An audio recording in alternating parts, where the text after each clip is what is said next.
എന്ന് പറയുകയും പിന്നെ നമ്മുടെ ശബാന ടീച്ചറിനെ വിളിച്ച് പറഞ്ഞ് ഇവിടെ സന്ദർശിക്കാൻ ഇടയാക്കുകയും ചെയ്തു. അപ്പോൾ ഇത്തരം മീറ്റിങ്ങുകൾ, ഇത്തരം സംഘടിപ്പിക്കുന്നത്, ഇത്തരം യോഗങ്ങൾ അല്ലെങ്കിൽ ഇത്തരം പ്രോഗ്രാമുകൾ സംഘടിപ്പിക്കുന്നത് നമ്മുടെ ഹിന്ദി വിഭാഗത്തിലെ വിദ്യാർത്ഥികൾക്കും ഒപ്പം ഈ പ്രോഗ്രാം ശരിക്കും പറഞ്ഞാൽ മറ്റ് സ്ഥലങ്ങളിൽ കൂടെ എത്തിക്കാൻ സാധിച്ചതിന് ഹിന്ദി ഡിപ്പാർട്ട്മെൻറ്റിനെ അഭിനന്ദിക്കുകയാണ്. ഇതുപോലെ ഓരോ തലങ്ങളിലെത്തി വീണ്ടും പൂർവ്വ വിദ്യാർത്ഥി എന്ന് പറഞ്ഞ് ഒരുപാട് ഓഫർ നമുക്ക് തന്നു കേട്ടോ. അതും കൂടെ പറയാൻ ആഗ്രഹിക്കുന്നു. CSR ഫണ്ടിൽ നമുക്ക് എന്ത് ആവശ്യമുണ്ടോ അത് പ്രപ്പോസൽ കൊടുക്കാൻ പറഞ്ഞിട്ടുണ്ട്. പിന്നെ അതിൻ്റെ ഒരു സന്തോഷം കൂടെ അറിയിക്കുകയാണ്. അപ്പോൾ ഇത്തരം കാര്യങ്ങളിലൂടെ ഈ വിദ്യാർത്ഥികൾ ഇതിൻ്റെ മുന്നിലിരിക്കുന്ന കുഞ്ഞുങ്ങൾ മനസ്സിലാക്കി വലിയ നിലയിലെത്തുമ്പോൾ തിരിച്ച് നമ്മുടെ കോളേജിൻ്റെ കൂടെ നമ്മുടെ സമയവും ഒക്കെ ചെലവഴിക്കാൻ കഴിയട്ടെ എന്ന് ആഗ്രഹിച്ചുകൊണ്ട് നിർത്തുന്നു. നന്ദി. इस कार्यक्रम का उद्घाटन करें।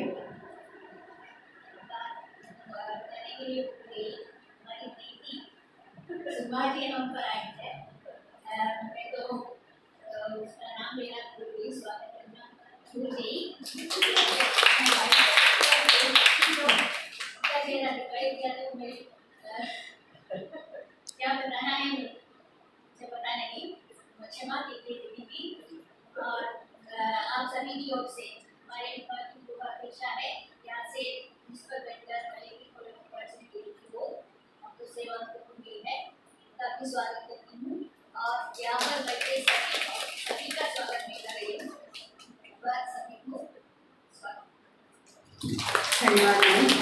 इस कार्यक्रम का उद्घाटन करने के लिए केरल हिंदी प्रचार सभा तिरुवनंतपुरम के सचिव अधिवक्ता मधु जी का स्वागत करती हूँ।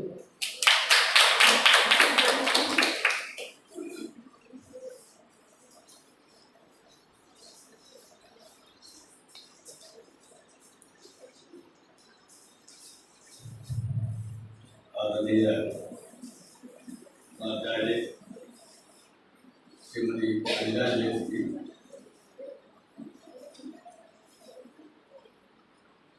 मुख्य अतिथि डॉक्टर अनामिया अलूजी, डॉक्टर गोल्डन जी, डॉक्टर जोली जी, डॉक्टर सुमा जी, डॉक्टर सवना जी, डॉक्टर मीनू जी और अन्य अध्यापकों, छात्राओं, सबको मेरा सरकारी महिला कॉलेज से केरल हिंदी प्रचार सभा को हमेशा हिंदी न्यूज से समर्पित कार्यक्रम में इसके लिए सबसे पहले आप हिंदी प्रेमियों को उनके प्रति आभार व्यक्त करना चाहते हैं। हिंदी एक ऐसी कड़ी है जो देश की एकता और अखंडता को कायम रखने के लिए महत्वपूर्ण भूमिका अदा करती है। मनुष्य के लिए भाषा का महत्व है, क्योंकि भाषा के द्वारा ही परस्पर सार्थक और सशक्त संबंध स्थापित होता है। इस सत्य को गांधी ने समझा था, इसलिए उन्होंने संपूर्ण भारत के लिए एक राष्ट्रभाषा की आवश्यकता पर जोर दिया। उनकी दृष्टि में इसके लिए हिंदी ही राष्ट्रभाषा के लिए योग्य भारतीय भाषा। भारत के जनमानस में हिंदी को स्थान मिला है। अब हिंदी जहां एक और राष्ट्रभाषा का पद ग्रहण करती है, वहां दूसरी ओर संपर्क भाषा और राजभाषा के रूप में भी कार्य है। भारत में हिंदी भाषा के प्रचार प्रसार और विकास के लिए विभिन्न संस्थाएं सकते हैं, जिनका उद्देश्य हिंदी को राष्ट्रीय स्तर पर प्रयुक्त भाषा के रूप में प्रचारित करने के साथ साथ शिक्षा, संचार और साहित्य के माध्यम से आम जनमानस तक पहुंचाना है। वर्तमान समय में यही न केवल भारत की संबद्ध भाषा बनी हुई है, बल्कि भारतीय संस्कृति और सभ्यता की धरोहर को भी आगे ले जा रही है। यहाँ भारत के प्रमुख हिंदी प्रचारक संस्थाओं का उल्लेख करना उचित होगा। दक्षिण भारत हिंदी प्रचार सभा, जिसकी स्थापना 1918 में महात्मा गांधी द्वारा की थी, दक्षिण भारत में हिंदी के प्रचार प्रसार के लिए विशेष रूप से कार्यरत है। इसी प्रकार हमारी केरल हिंदी प्रचार सभा की स्थापना वर्ष 1934 में आदरणीय वासुदेव जी द्वारा हुई, जिसका उद्देश्य केरल राज्य में हिंदी का प्रचार करना। संस्थाओं ने हिंदी भाषा को न केवल शैक्षिक मंच पर बल्कि समाज के व्यवहारिक जीवन में भी लागू की। हिंदी साहित्य सम्मेलन की स्थापना 1910 में प्रयागराज में हुई और इसका उद्देश्य हिंदी भाषा और साहित्य को विकसित करना। इस संस्था ने साहित्यिक सेमिनारों, लेखन और शोध कार्यक्रमों के माध्यम से हिंदी भाषा के ज्ञानवर्धन में उल्लेखनीय योगदान दिया है। इसके साथ ही राष्ट्रभाषा प्रचार समिति वर्धा भी 1946 हिंदी को राष्ट्रभाषा के रूप में स्थापित करने के लिए कार्य कर रही है। इन सभी संस्थाओं ने स्वतंत्रता से पहले और बाद में हिंदी के विकास के लिए महत्वपूर्ण भूमिका निभाई। स्वतंत्रता प्रगति के बाद, स्वतंत्रता प्राप्ति के बाद हिंदी को प्रशासन की भाषा के रूप में स्थापित करने का एक नया दौर शुरू हुआ। हिंदी को राजभाषा के रूप में मान्यता मिलने के साथ साथ इसके व्यापक प्रसार के लिए नीतियों का निर्माण हुआ। फिर भी यदि हम केरल जैसे हिंदीतर राज्यों की स्थिति पर गौर करें तो स्थिति थोड़ी भिन्न दर्शाती है। यहाँ हिंदी को संपर्क भाषा के रूप में कितना अपनाया गया है, ये भी एक महत्वपूर्ण विषय है। विभिन्न राज्यों के स्कूलों में हिंदी की शिक्षा का प्रावधान तो है, परंतु हिंदी न जानने पर भी किसी प्रकार की समस्या का सामना नहीं करना पड़ता। लेकिन स्थिति हमें ये सोचने पर मजबूर करती है कि हिंदी का शिक्षण किस स्तर तक अनिवार्य होना चाहिए। वर्तमान युग में लिखने की परंपरा में भी बदलाव आ चुका है। आज कंप्यूटर और मोबाइल के माध्यम से आसानी से लिखना संभव हो गया, फिर भी पढ़ने और बोलने की क्षमता महत्वपूर्ण बनी हुई है। यदि हम केरल की स्थिति पर विचार करें तो यह ज्ञात होता है कि 5वीं से 10वीं कक्षा तक हिंदी की शिक्षा अनिवार्य है। 10वीं पास छात्रों से अपेक्षा की जाती है कि वे हिंदी पढ़, लिख और बोल सकें, परंतु यह भी ध्यान देने योग्य कि व्यवहारिक रूप से हिंदी का प्रयोग यहाँ आवश्यक नहीं है। केरल में प्रशासनिक काम मुख्य रूप से अंग्रेजी और मलयालम में होता है, तो फिर यहाँ हिंदी की क्या भूमिका हो सकती है? यह कहा जा सकता है कि भारत की संपर्क भाषा के रूप में हिंदी का ज्ञान आवश्यक है और हिंदी भाषी क्षेत्रों में काम की तलाश में जाने के लिए हिंदी भाषा की जानकारी लगभग अनिवार्य हो जाती है।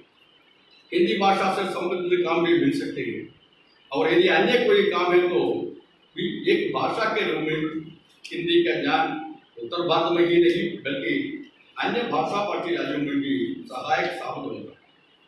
हिंदी की इस प्रधानता को केरल के लोग जानते हैं और इस दृष्टि से हिंदी पढ़ना आवश्यक है। विद्यालय अध्ययन के अतिरिक्त हमें हिंदी साहित्य, संगीत, कला और मनोरंजन के माध्यम से हिंदी का ज्ञान प्राप्त होगा। केरल में हिंदी फिल्मों और टीवी सीरियलों के माध्यम से हिंदी भाषा का प्रचार प्रसार हो रहा है। रामायण और महाभारत जैसे सीरियलों ने हिंदी भाषा से परिचित लोगों की संख्या को बढ़ाया। इसके साथ ही हिंदी भाषा में अनुवाद साहित्य के माध्यम से भी लोग हिंदी साहित्य से जुड़ते हैं। उत्तर पूर्वी राज्यों से केरल में आए वासियों ने भी हिंदी को संपर्क भाषा के रूप में अपनाया। इनके परिणाम स्वरूप केरल के स्थानीय लोग भी सामान्य बोलचाल में हिंदी का प्रयोग करने लगे। यह स्पष्ट संकेत है कि हिंदी अब केवल भारत के संपर्क भाषा ही नहीं बल्कि व्यवहारिक स्तर पर भी स्वीकार की जा चुकी है। स्वतंत्रता प्राप्ति के बाद हिंदी को राजभाषा बनाने के प्रयास हुए, परंतु आज भी एक प्रश्न उठता है कि ये प्रयास कितने सफल रहे। हिंदी दिवस के अवसर पर हिंदी के प्रति जागरूकता फैलाने की आवश्यकता क्यों बनी? सरकारी तंत्रों में हिंदी को कार्यान्वित करने के लिए हिंदी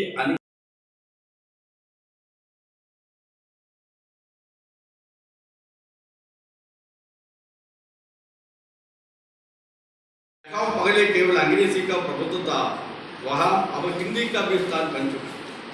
पर अंग्रेजी में ही काम चलाने की स्वतंत्रता भी है, परंतु इसके बावजूद प्रशासन में हिंदी के व्यापक प्रयोग को लेकर अभी भी कई चुनौतियां हैं। हमें यह भी आत्मचिंतन करने की आवश्यकता है कि हम हिंदी के विद्यार्थी, शिक्षाविद और हिंदी प्रचारक इस दिशा में क्या योगदान दे रहे हैं। क्या हम हिंदी में प्रचार करते हैं?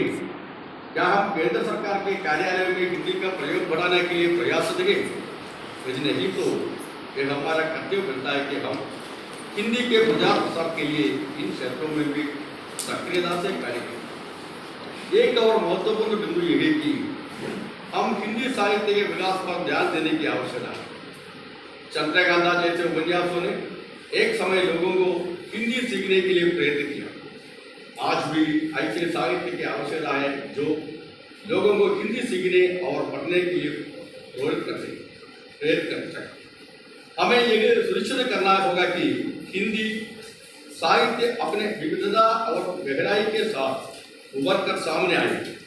मुझे मालूम है कि यह कहना आसान है, व्यवहारिक दृष्टि से देखा जाए तो कठिन कार्य है।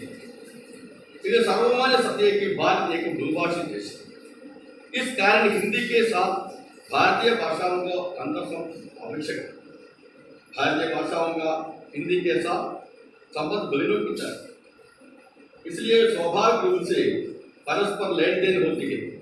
इनमें से कोई भी भाषा उच्च या निम्न होने के सवाल ही नहीं। जब प्रांतीय भाषाओं की रचनाएं अनुदित होकर हिंदी में आती है तब उन भाषाओं को अखिल भारतीय स्तर पर व्यापकता मिलती है। इसलिए प्रांतीय साहित्य भारतीय साहित्य के दर्जे को पहुंचता है।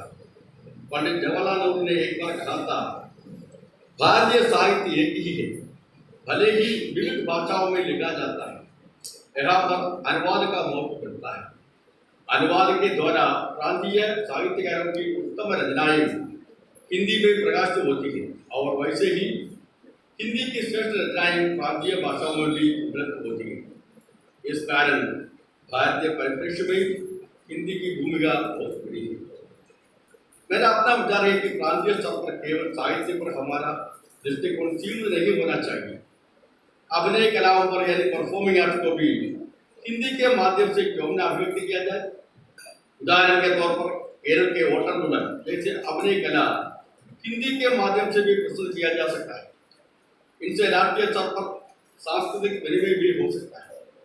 इस बंडला कॉलेज के छात्रों से मेरा अनुरोध है कि आप लोगों में से कोई हिंदी भाषा के माध्यम से वाटरमेलन जैसी अभिनय कला को हिंदी के माध्यम से प्रस्तुत करने के लिए आगे आवे। इस उद्घाटन भाषण को मैं बनाना चाहता हूँ। मैंने अपने मन की भावनाओं को आपके भेजा रखा है। आप सोचिए। इन शब्दों के साथ इस सम्मेलन का अगर से उद्घाटन करता हूँ। जय हिंद, जय हिंदी। धन्यवाद। धन्यवाद जी। अगला पुस्तक विमोचन का समय है। सेवानिवृत्त प्राचार्य सरकारी कॉलेज मलयनकीर डॉक्टर सुमा जी तथा डॉक्टर शबाना जी द्वारा संपादित पुस्तक का विमोचन के लिए वरिष्ठ लेखिका अनामिका अनुजी एवं पुस्तक स्वीकृति के लिए प्राचार्य अनिला जी को आमंत्रित करती हूँ।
धन्यवाद। अगला बीज भाषण के लिए वरिष्ठ लेखिका डॉक्टर अनामिका अनु जी को तहे दिल से आमंत्रित करती हूँ।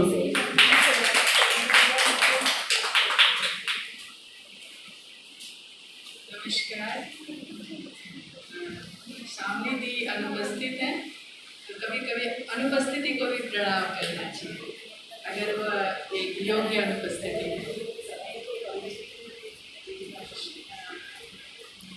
प्राचार्य महोदया सुश्री अनिला जी का, सचिव केरल हिंदी प्रचार सभा मधु जी, गौरीनेश जी, डॉक्टर लक्ष्मी जी और मेरी बड़ी प्रिय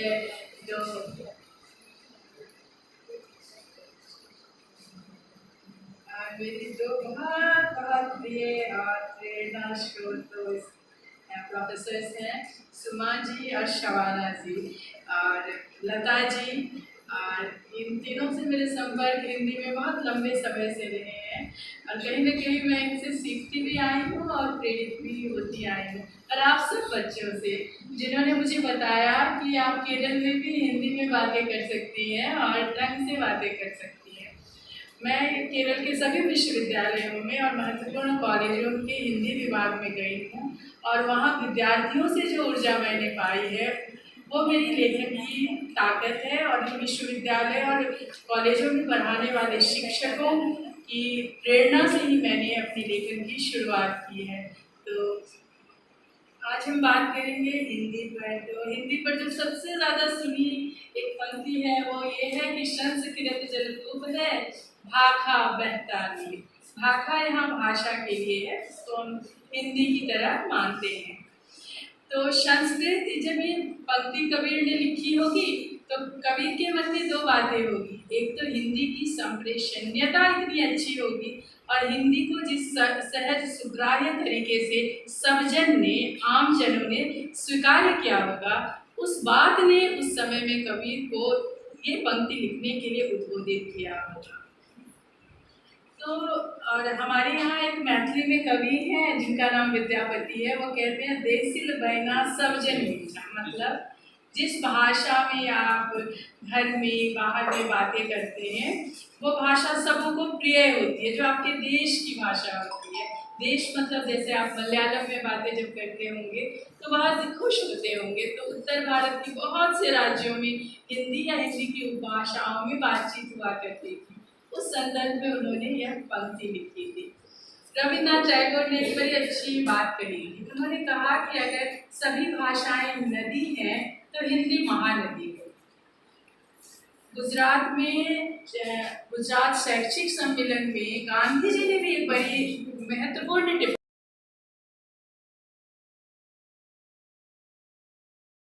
में किसी एक भाषा को राष्ट्रभाषा का दर्जा दिलाया जा सकता है तो वह भाषा हिंदी है, क्योंकि अधिकांश भारतीयों के द्वारा बोली और समझी जाती है।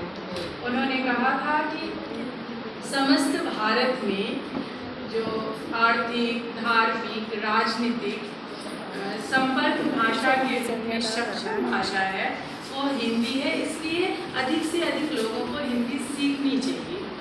ये 1917 की बात है। इस समय गांधी जी ने स्वतंत्रता आंदोलन के समय एक ऐसी भाषा की तलाश की जो अंग्रेजी से इतर हो, जिसे अंग्रेज सहज न समझ सके और जो हमारे ज़्यादातर लोगों को या तो लिखने या पढ़ने या जिनको समझ में आती, ये अपनी बोली थी जिसमें स्वतंत्रता आंदोलन की बातें कही गई, जिसमें निर्देश दिए गए।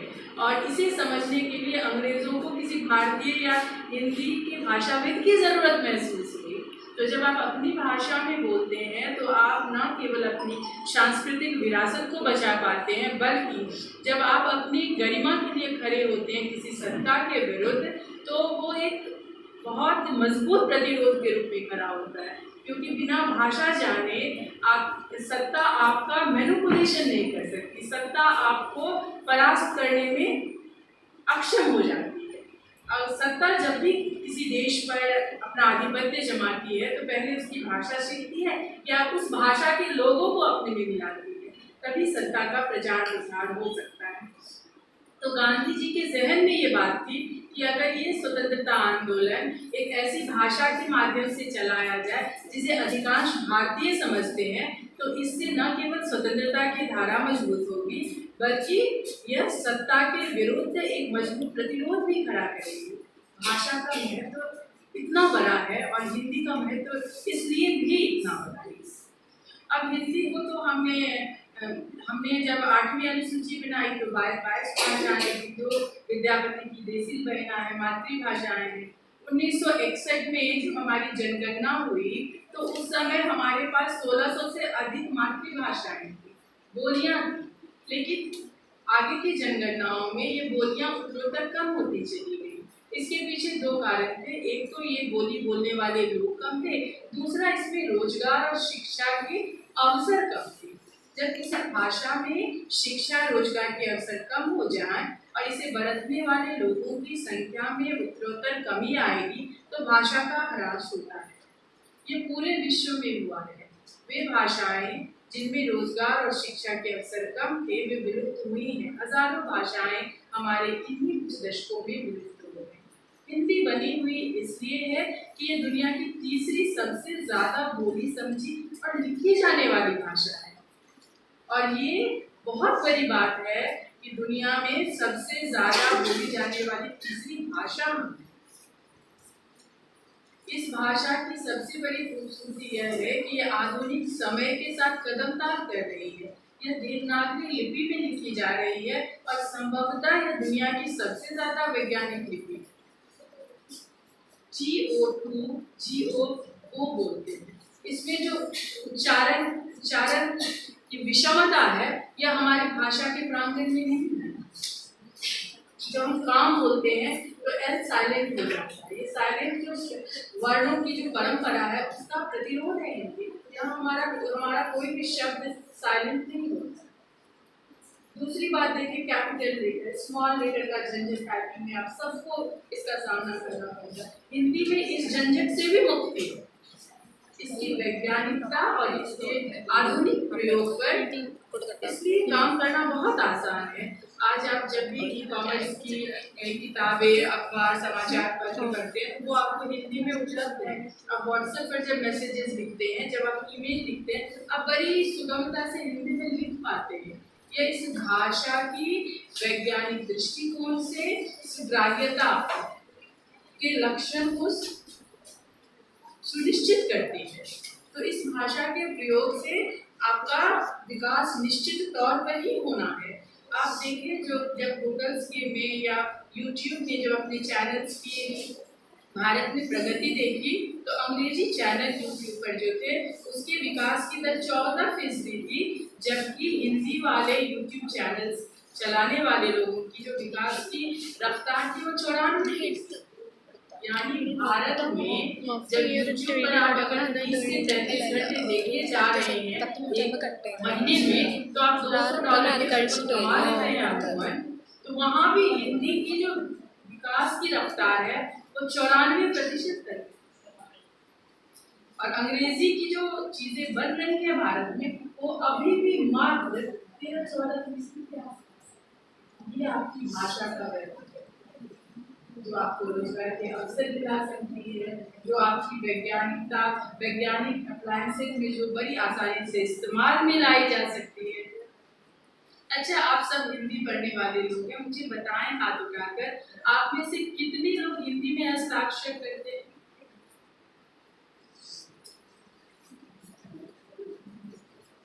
मलयालम में कितने लोग हस्ताक्षर करते हैं?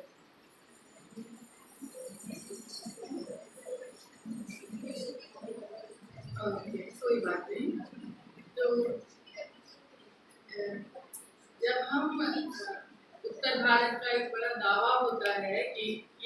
हिंदी और हिंदी की उपभाषाओं में यहाँ संवाद होता है, हिंदी और हिंदी की उपभाषाओं में ये लिखा जाता है। वहाँ की कमोबेश हाल यही है। हम अपनी मातृभाषा में जब हस्ताक्षर भी नहीं करते तो उस मातृभाषा को हम सिर्फ राजभाषा के कोष्ठक में ही बंद कर छोड़ने के लिए अपनी ही प्रवृत्तियों के कारण अभिशप्त हैं। आप हिंदी या मलयालम में भी अगर हस्ताक्षर करेंगे तो वो उतनी ही सुंदर लगेगी, और आप विश्वास करें कि अंग्रेजी के हस्ताक्षर आसानी से नकल में आ जाएंगे। आपकी अपनी भाषाओं में अगर आपने हस्ताक्षर किए तो अगर मलयालम में है तो बाकी के 28 राज्य के लोग आपके हस्ताक्षर की नकल नहीं कर पाएंगे। इतनी तो आप आसानी से ये बात समझ सकते हैं। तो अपनी भाषाओं में अपनी चीज़ों को, ये ग्लोबलाइजेशन का ज़माना है, वैश्वीकरण का ज़माना है। एक जैसे फ्लैट, एक जैसे होटल के कमरे, हर जगह आप देखेंगे कि एक जैसी चीज़ों की रफ्तार चलती है, एक जैसे फैशन, एक जैसे मॉल। और ये किस कीमत पर हो रही है आप देख लें। छोटी छोटी दुकानें होती थी, छोटे छोटे घर होते थे। अरे उसके घर के जिसके पश्चिमी कोने पर अड़हुल का फूल है, वो लाल रंग वाला घर, अरे वो घर जिसके आधी छत के पास से पानी रिसता है। फ्लैट कल्चर ने वो खत्म कर दिया। आपकी भी फ्लैट वैसी, मेरी भी फ्लैट। दुकानें, अरे वो चौपाटी के पास की दुकानें थी जो बड़े सूती के कपड़े बड़े अच्छे रखते थे, अरे वहाँ वो जूते की दुकान हुआ करती थी। आपने खुद त्रिवेंद्र में देखा होगा कि जब आप MG रोड पर जाते थे तो पहले छोटी छोटी दुकानें हुआ करती थी, अब बड़े बड़े मॉल हो गए। और ज़्यादातर लोग मॉल में ही आपको मिल जाएंगे, आपके रिश्तेदार मित्र, अगर आप शनिवार रविवार हो जाए। मतलब हमने एक मालिक को हजारों छोटी छोटी दुकानों का नाश करके छोटी छोटी दुकानों के मालिक हुआ करते हैं। और हमने भाषा में भी ये हमने अपना इंग्लिश मॉल तैयार कर दिया। छोटी छोटी भाषाओं की कुर्बानियों पर हमने उसे प्राप्त किया। भारत जैसे देश में जहाँ 50-60% लोगों की तो मातृभाषा हिंदी और हिंदी की उपभाषा, अंग्रेजी बहुत कम लोगों की मातृभाषा है। आप चले जाए नॉर्थ ईस्ट में तो कुछ राज्यों की छोड़,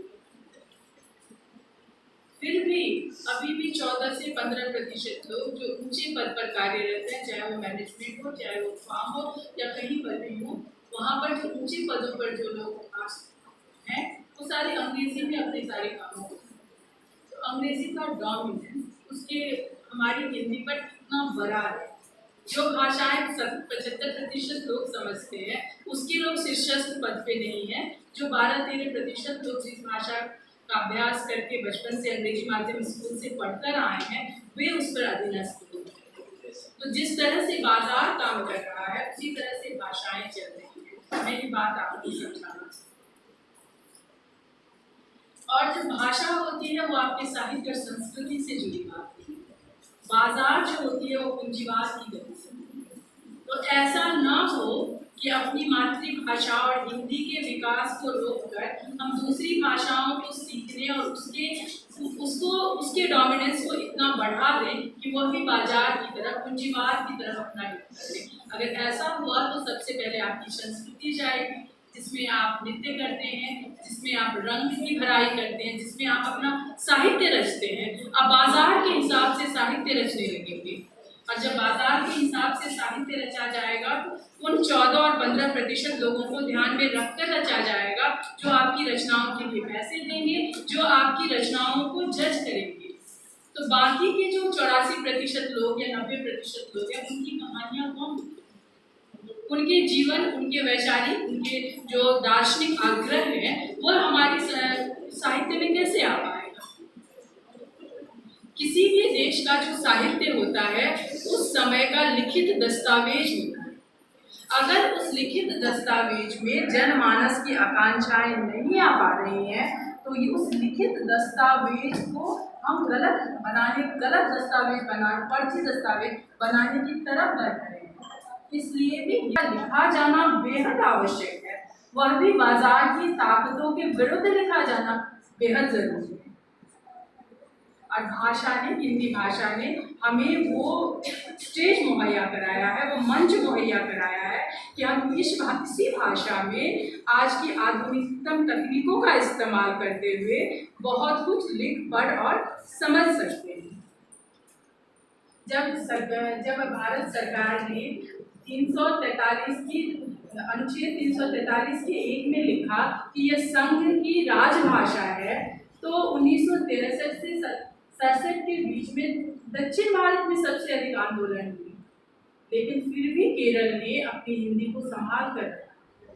केरल में आज भी स्कूलों में हिंदी की पढ़ाई होती है, विश्वविद्यालयों में जो हिंदी लिखी बोली जाती है उसमें तत्सम और तद्भव शब्द अपनी सबसे सुकुमार और सबसे केरल के विश्वविद्यालयों में, विद्यार्थियों ने, प्रचार संस्थाओं ने अब भी हिंदी को उसके बहुत से सुगढ़ स्वरूपों में और सुकुमल स्वरूपों में बचा कर रखा।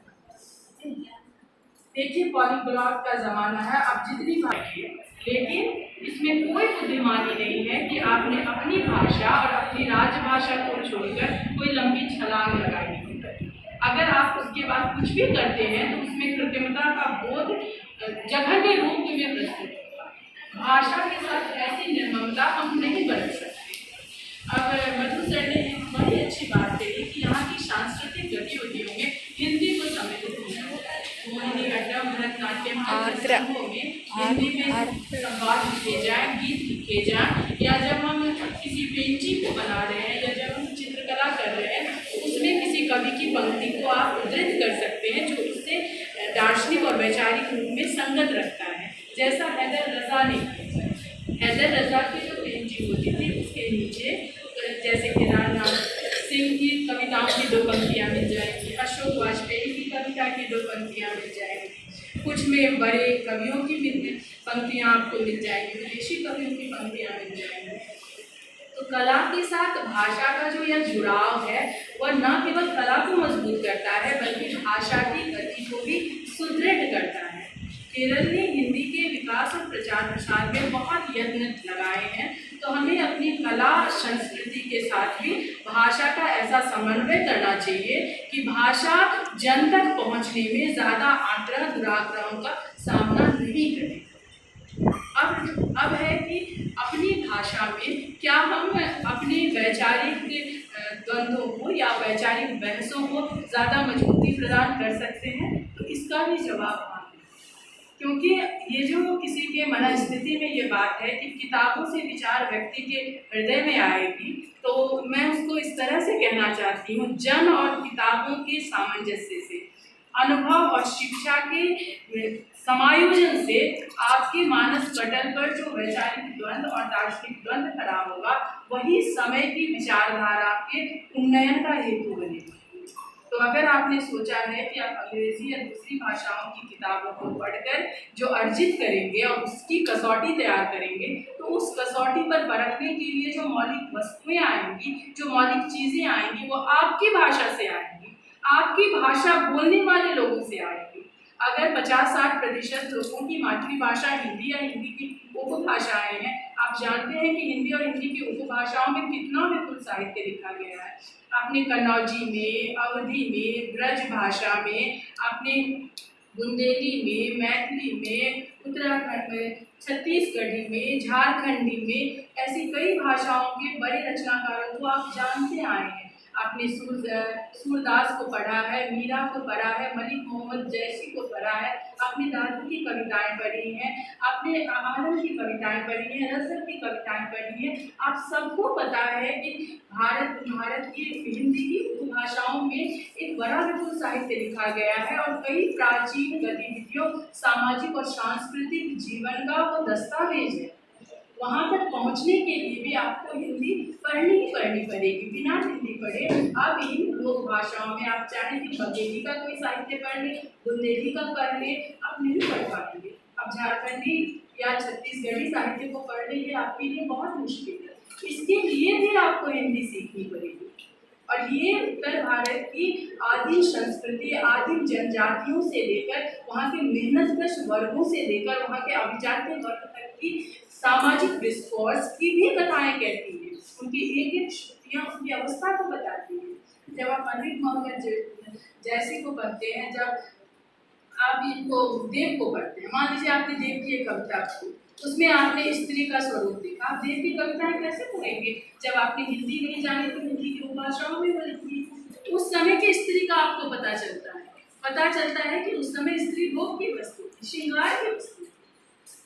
आज की कविता कोई कवि हिंदी का जब कविताएं लिखेगा तो उसमें स्त्री ज्यादा मजबूत तरीके से आएगी। ये आपको एक समय में स्त्रियों की स्थिति में आए परिवर्तन की अध्ययन की सामग्री उपलब्ध कराएगा। ये दूसरी भाषाओं में नहीं होगा। अंग्रेजी में नंददेव ने लिखा है, न जैसी ने लिखा है, न सुदास ने लिखा है कि आप एक कंपैरेटिव अध्ययन करने बैठेंगे। आपको अपनी मिट्टी जानने के लिए भी हिंदी की सीढ़ी चढ़नी होगी, तब आप उपभाषाओं की जान पाएंगे, ना अपनी विचारधाराएं जान पाएंगे, ना अपना धर्म जान पाएंगे, ना अपना दर्शन जान पाएंगे। तो जब आप बिल्कुल साहित्य हिंदी में लिख रहे होंगे तो क्या बिना रीढ़ के आप एक अच्छे साहित्य की रचना कर पाएंगे? हिंदी इसलिए आवश्यक है कि ये अधिकांश भारतीयों के द्वारा समझी जाती है और आपके देश की बहुत बड़ी जनसंख्या जो बहुमत का हिस्सा बनती है, जो बहुमत देकर सत्तासीन कर रही है इस देश के राजाओं को, उनकी भाषा हिंदी है। तो आपको दूसरी भाषा में भी रहकर आपको वो भाषा अगर समझ में आती है तो आप ये समझ सकेंगे कि आपके साथ कहाँ न्याय हो रहा है और कहाँ अन्याय हो रहा है। उस भाषा में जाकर ही आप समझ पाएंगे। हिंदी इसलिए भी प्रासंगिक है। दूसरा, हिंदी के क्षेत्रों में जिस तरह से भाषावाचिक हिंसा का कारोबार होता है वह समझने के लिए, जिस तरह से राजनीतिक गतिविधियां होती हैं, जो आर्थिक बातें होती हैं, उनको समझने के लिए पहले, आज से 50 साल पहले अंग्रेजी में ही इकोनॉमिक टाइम्स आया करते थे, अंग्रेजी में ही सारे स्पोर्ट्स चैनल आप चले जाते तो अंग्रेजी में ही उनकी कमेंट्री हुआ करती थी। अगर आज किसी स्पोर्ट्स चैनल पर चले जाए तो हिंदी में कमेंट्री सुनने को मिलेगी। आप मतलब आधे दर्जन हिंदी में वाणिज्यिक समाचारों वाले समाचार पत्र आते हैं। आप सोचिए इस देश का क्या हाल है जहाँ की ज़्यादातर लोग हिंदी बोलती है, वहाँ के जो इकोनॉमिक टाइम्स थी वो अंग्रेजी में थी। आपके यहाँ जब मजदूरों के लिए काम होता है और मजदूरों के लिए नीतियाँ बनाई जाती हैं, उस कमेटी में बैठने वाले सारे लोग अंग्रेजी में डिस्कस करते हैं। कोई ऑक्सफोर्ड से पढ़कर आया होता है, कोई हार्वर्ड से पढ़कर आया होता है, और वो तय करता है कि वो निरक्षर जो खेत में है, जो आज तक स्कूल विद्यालय नहीं गया, उसके वेलफेयर के लिए क्या होना चाहिए। होना तो उस कमेटी में उस मजदूर को चाहिए जो बताए कि मेरी ये समस्या है, ये तनख्वाह, मैं इन समस्याओं से गुजर रहा हूँ, मेरी भाषा में मुझे समझाओ कि मेरे लिए वेलफेयर के लिए क्या करें। आप सुप्रीम कोर्ट में जाएंगे, वहाँ के सारे वकील अंग्रेजी बोलते हैं, आप जजमेंट वहाँ अंग्रेजी में लिखी बोली जाती है। देश का हर आदमी न्याय के लिए अदालत का दरवाजा खटखटाता है, उसके लिए न्याय हो जाता है, डिस्कशन हो जाता है, उसको पता ही नहीं चलता कि मेरे भी हाथ में, मेरे लिए इन्होंने क्या आदेश, इन्होंने क्या दलील दी हमारी वेलफेयर की।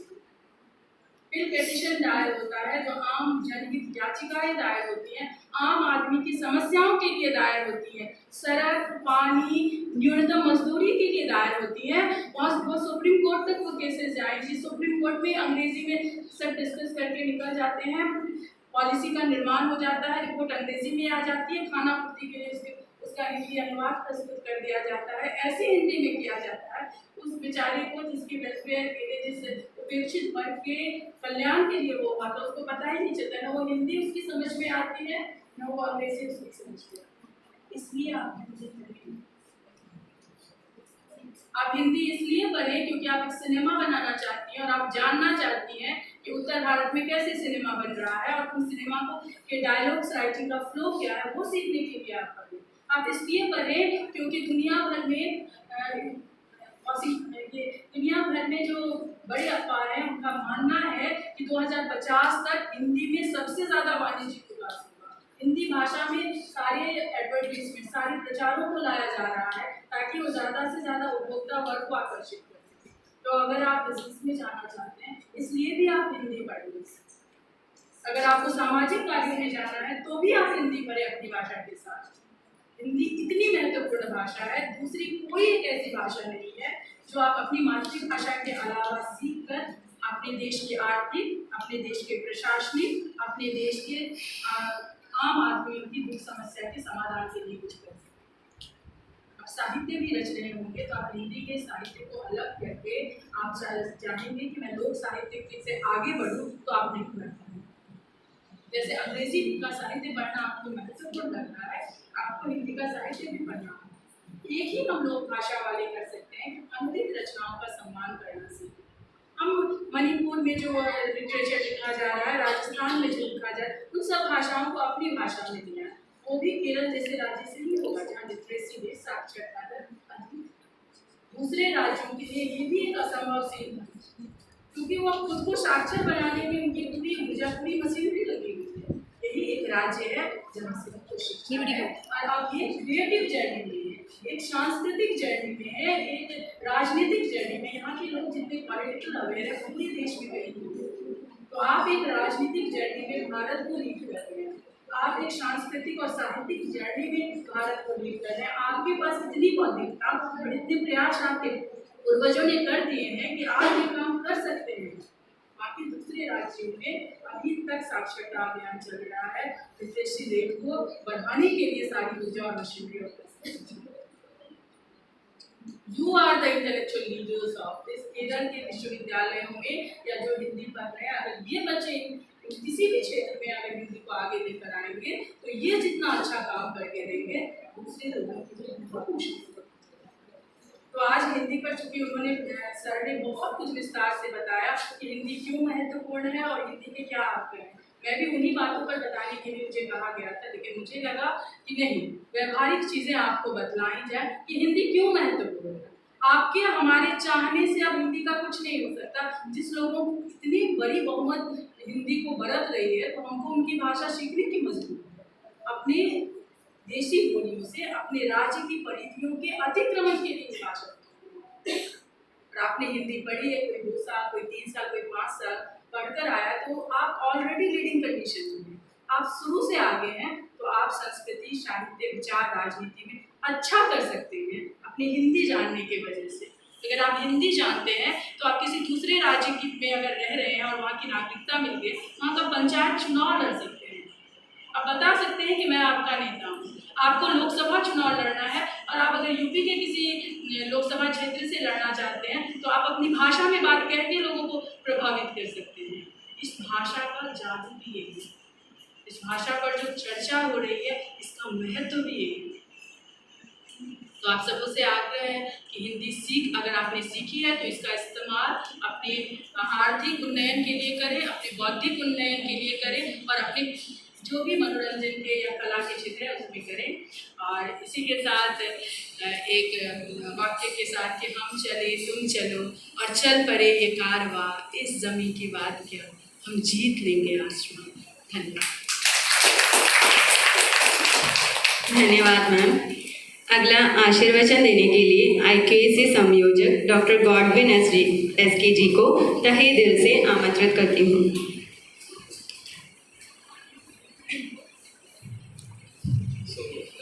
Dear friends, please forgive me for speaking in a different language than the audience here. I would have loved to speak Hindi, but I can follow it, but I am not able to speak that eloquently in Hindi. So please forgive me for that. So let me appreciate and congratulate the Department of Hindi for taking a lot of initiatives. Yeah, because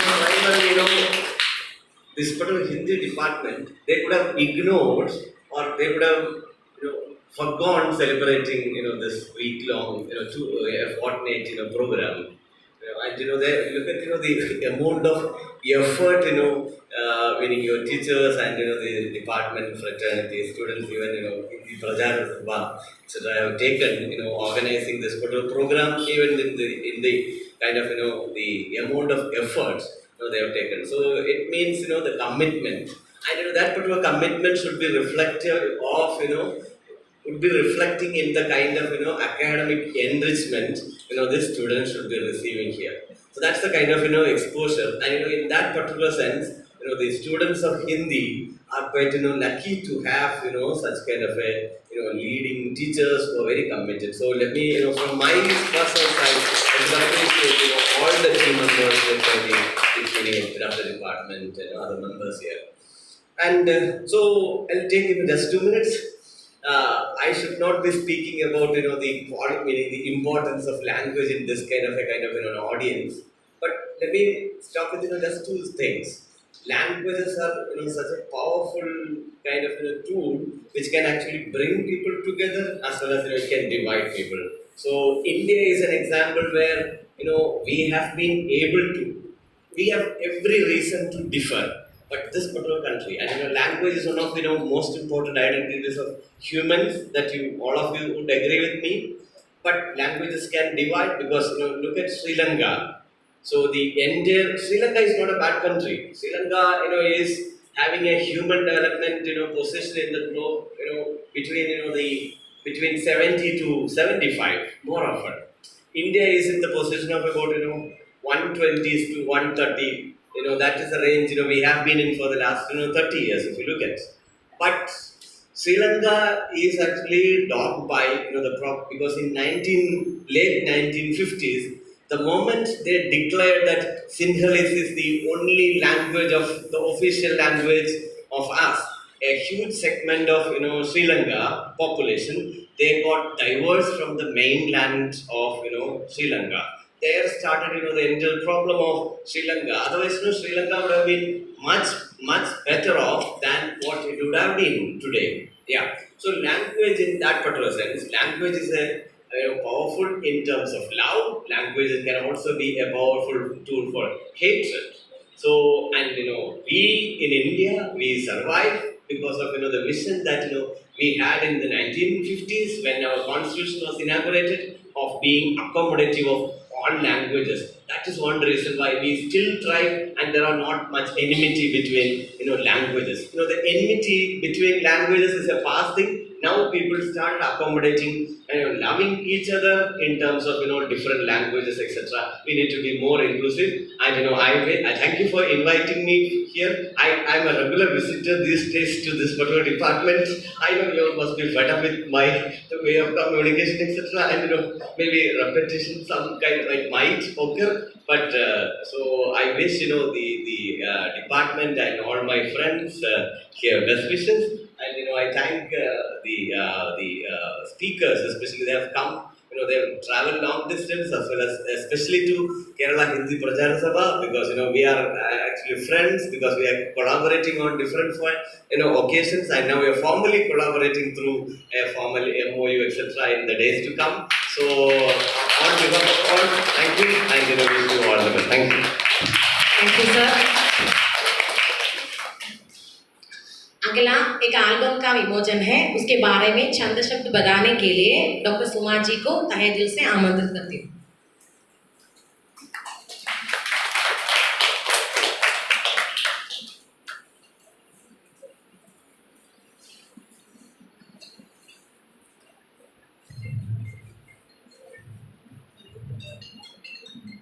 सबको नमस्कार और राजभाषा हीरक जयंती पर सभी को शुभकामनाएं, क्योंकि हम इस साल 75th years of official language मनाते हैं। ये जो एल्बम है और उसके साथ साथ अभी जो किताब जिसका विमोचन हुआ है, इन दोनों को साथ मिलकर देखना चाहिए।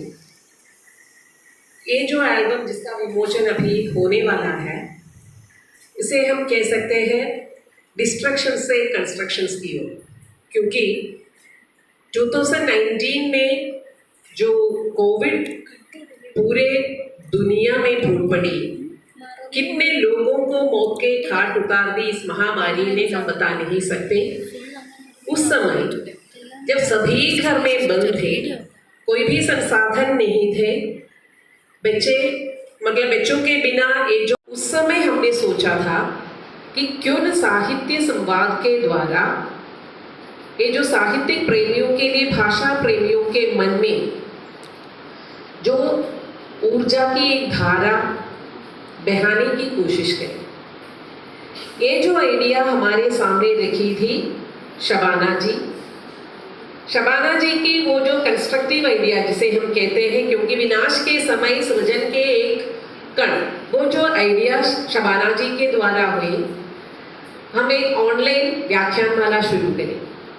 कुछ भी पता नहीं था, जैसे ही आइडिया तो आई ऑनलाइन व्याख्यानमाला में कितने लोग आएंगे, क्योंकि साहित्य जो है आप बच्चे 1 घंटे तो लगातार बैठेंगे तो नहीं, लेकिन आइडिया तो अच्छा था। उस समय के प्रिंसिपल अरविंद कृष्ण के सामने देखिए, अरविंद कृष्ण जी का मैं अभी याद करना चाहूँगी, हाल ही में उनके मृत्यु हो गई है, लेकिन उन्होंने छठ से हामी भरी।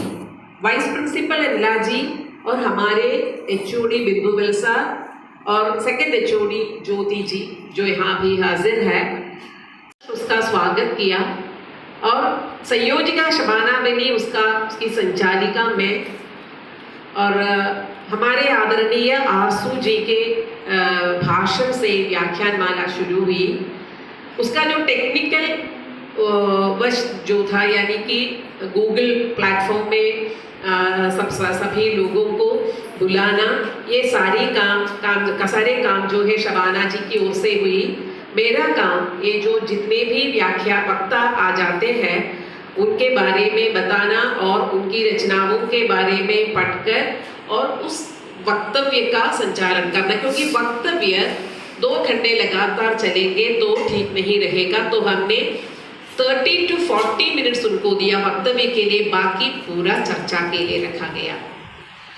1-2 व्याख्यानमाला 50-60 प्रतिभागियों के साथ साथ चली, लेकिन फिर क्या था, जैसे कि 100 से भी ज़्यादा प्रतिभागी उस ऑनलाइन प्लेटफॉर्म में जुड़ रहे थे। सिर्फ हमारे कॉलेज के नहीं, सिर्फ केरल के कॉलेज के नहीं, पूरे भारत के लोग उसमें शामिल हुए। ये हमारी विजय थी। फिर उसके बाद उस समय हम ये जो गूगल मीट में सिर्फ 100 लोगों को ही आमंत्रित किया जाते थे, हमने पेड वर्जन नहीं लिया था। तो उसके बाद फेसबुक लाइव चलाया, यूट्यूब लाइव चलाई। इस सब के लिए शबाना जी घर में बैठ के वो सारा काम कर रहे थे, और उसके साथ साथ हमारी एक छात्रा का भी मैं याद रखना चाहूँगी, अमिता मरियम फिलिप, जिन्होंने भी, क्योंकि ये इतने सारे काम ऑनलाइन प्लेटफॉर्म एक साथ चलाना शबाना जी के भी बस की बात नहीं थी। तो उस लड़की ने भी सभी अपने अपने घर में बैठे थे, अपने अपने घर में बैठकर ये सारा काम चलाया था।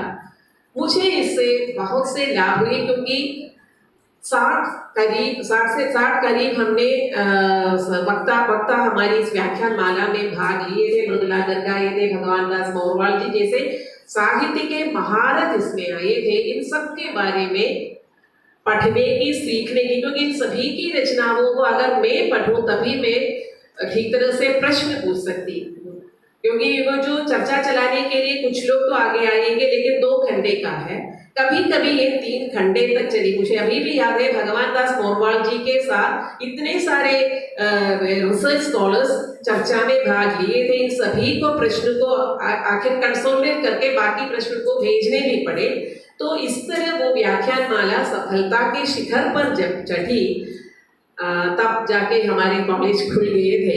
लेकिन फिर भी हम कुछ महीने लगातार व्याख्यानमाला चलाई, लेकिन कहीं न कहीं ये जो हमारे एडमिशन वो सारी जब जिम्मेदारियां जब आ गई, मैं इसके पहले मैं ट्रांसफर ये जो शबाना जी वो NCC के ट्रेनिंग में चली गई, तब जाकर ये जो व्याख्यानमाला रुक गई थी और मैं भी ट्रांसफर होकर कैलकट चली गई। वहीं बैठकर मैंने ये जो व्याख्यानमाला में जुड़ गई थी। तो अभी 1 साल से ये जो व्याख्यानमाला अभी बंद है, और अब इस हिंदी डे में ये जो जितने व्याख्यानमाला चली है उसका एक एल्बम का विमोचन और उसके 20 व्याख्याताओं के वक्तव्य को लेकर किताब का पहला भाग का विमोचन आज हुआ, और अगले महीने से हम वो व्याख्यानमाला फिर से शुरू कर रही है। और आप सभी लोग उससे लाभ उठाइए, उसमें प्रतिभागी बनिए, क्योंकि हम अगर चाहें तो पूरे भारत के लिए हमारा केरल एक मिसाल बना था उस समय, आगे भी मिसाल बनेंगे। हिंदी भाषा की ओर से, हिंदी भाषा से केरल वालों का प्यार क्या है, हिंदी साहित्य से हम कितनी रुचि रखते हैं, इन सब का उदाहरण है ये जो व्याख्यान माला। पूरे अभिमान के साथ हमारे हिंदी विभाग ये जो एल्बम आपके सामने प्रस्तुत कर रहे हैं। धन्यवाद मैम। एल्बम के विमोचन के लिए अधिवक्ता मधु जी को और उसकी स्वीकृति के लिए IQAC संयोजक डॉक्टर गॉडविन जी को तहे दिल से आमंत्रित करती हूँ।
वरिष्ठ लेखिका अनामिका जी को आमंत्रित करती हूँ।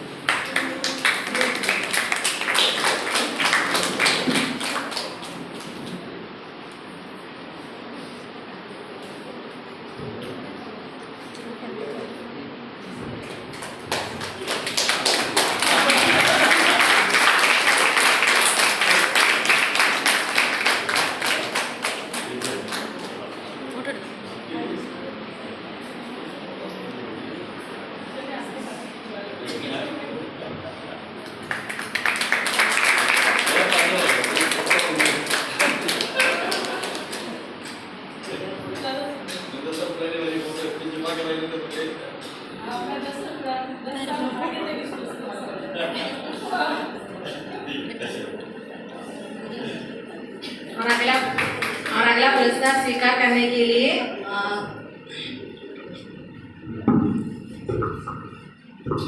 पुरस्कार देने के लिए ज्योति जी को और पुरस्कार स्वीकार करने के लिए मधु जी को आमंत्रित करते हैं।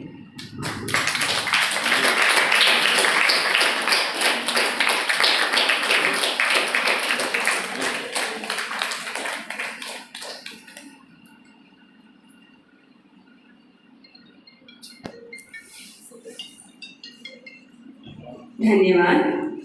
अगला प्रपत्र प्रस्तुति है, उसके लिए प्रत्येक कॉलेज के छात्राओं को स्वागत करती हूँ। पहले MG कॉलेज से हसीना को आमंत्रित करती हूँ।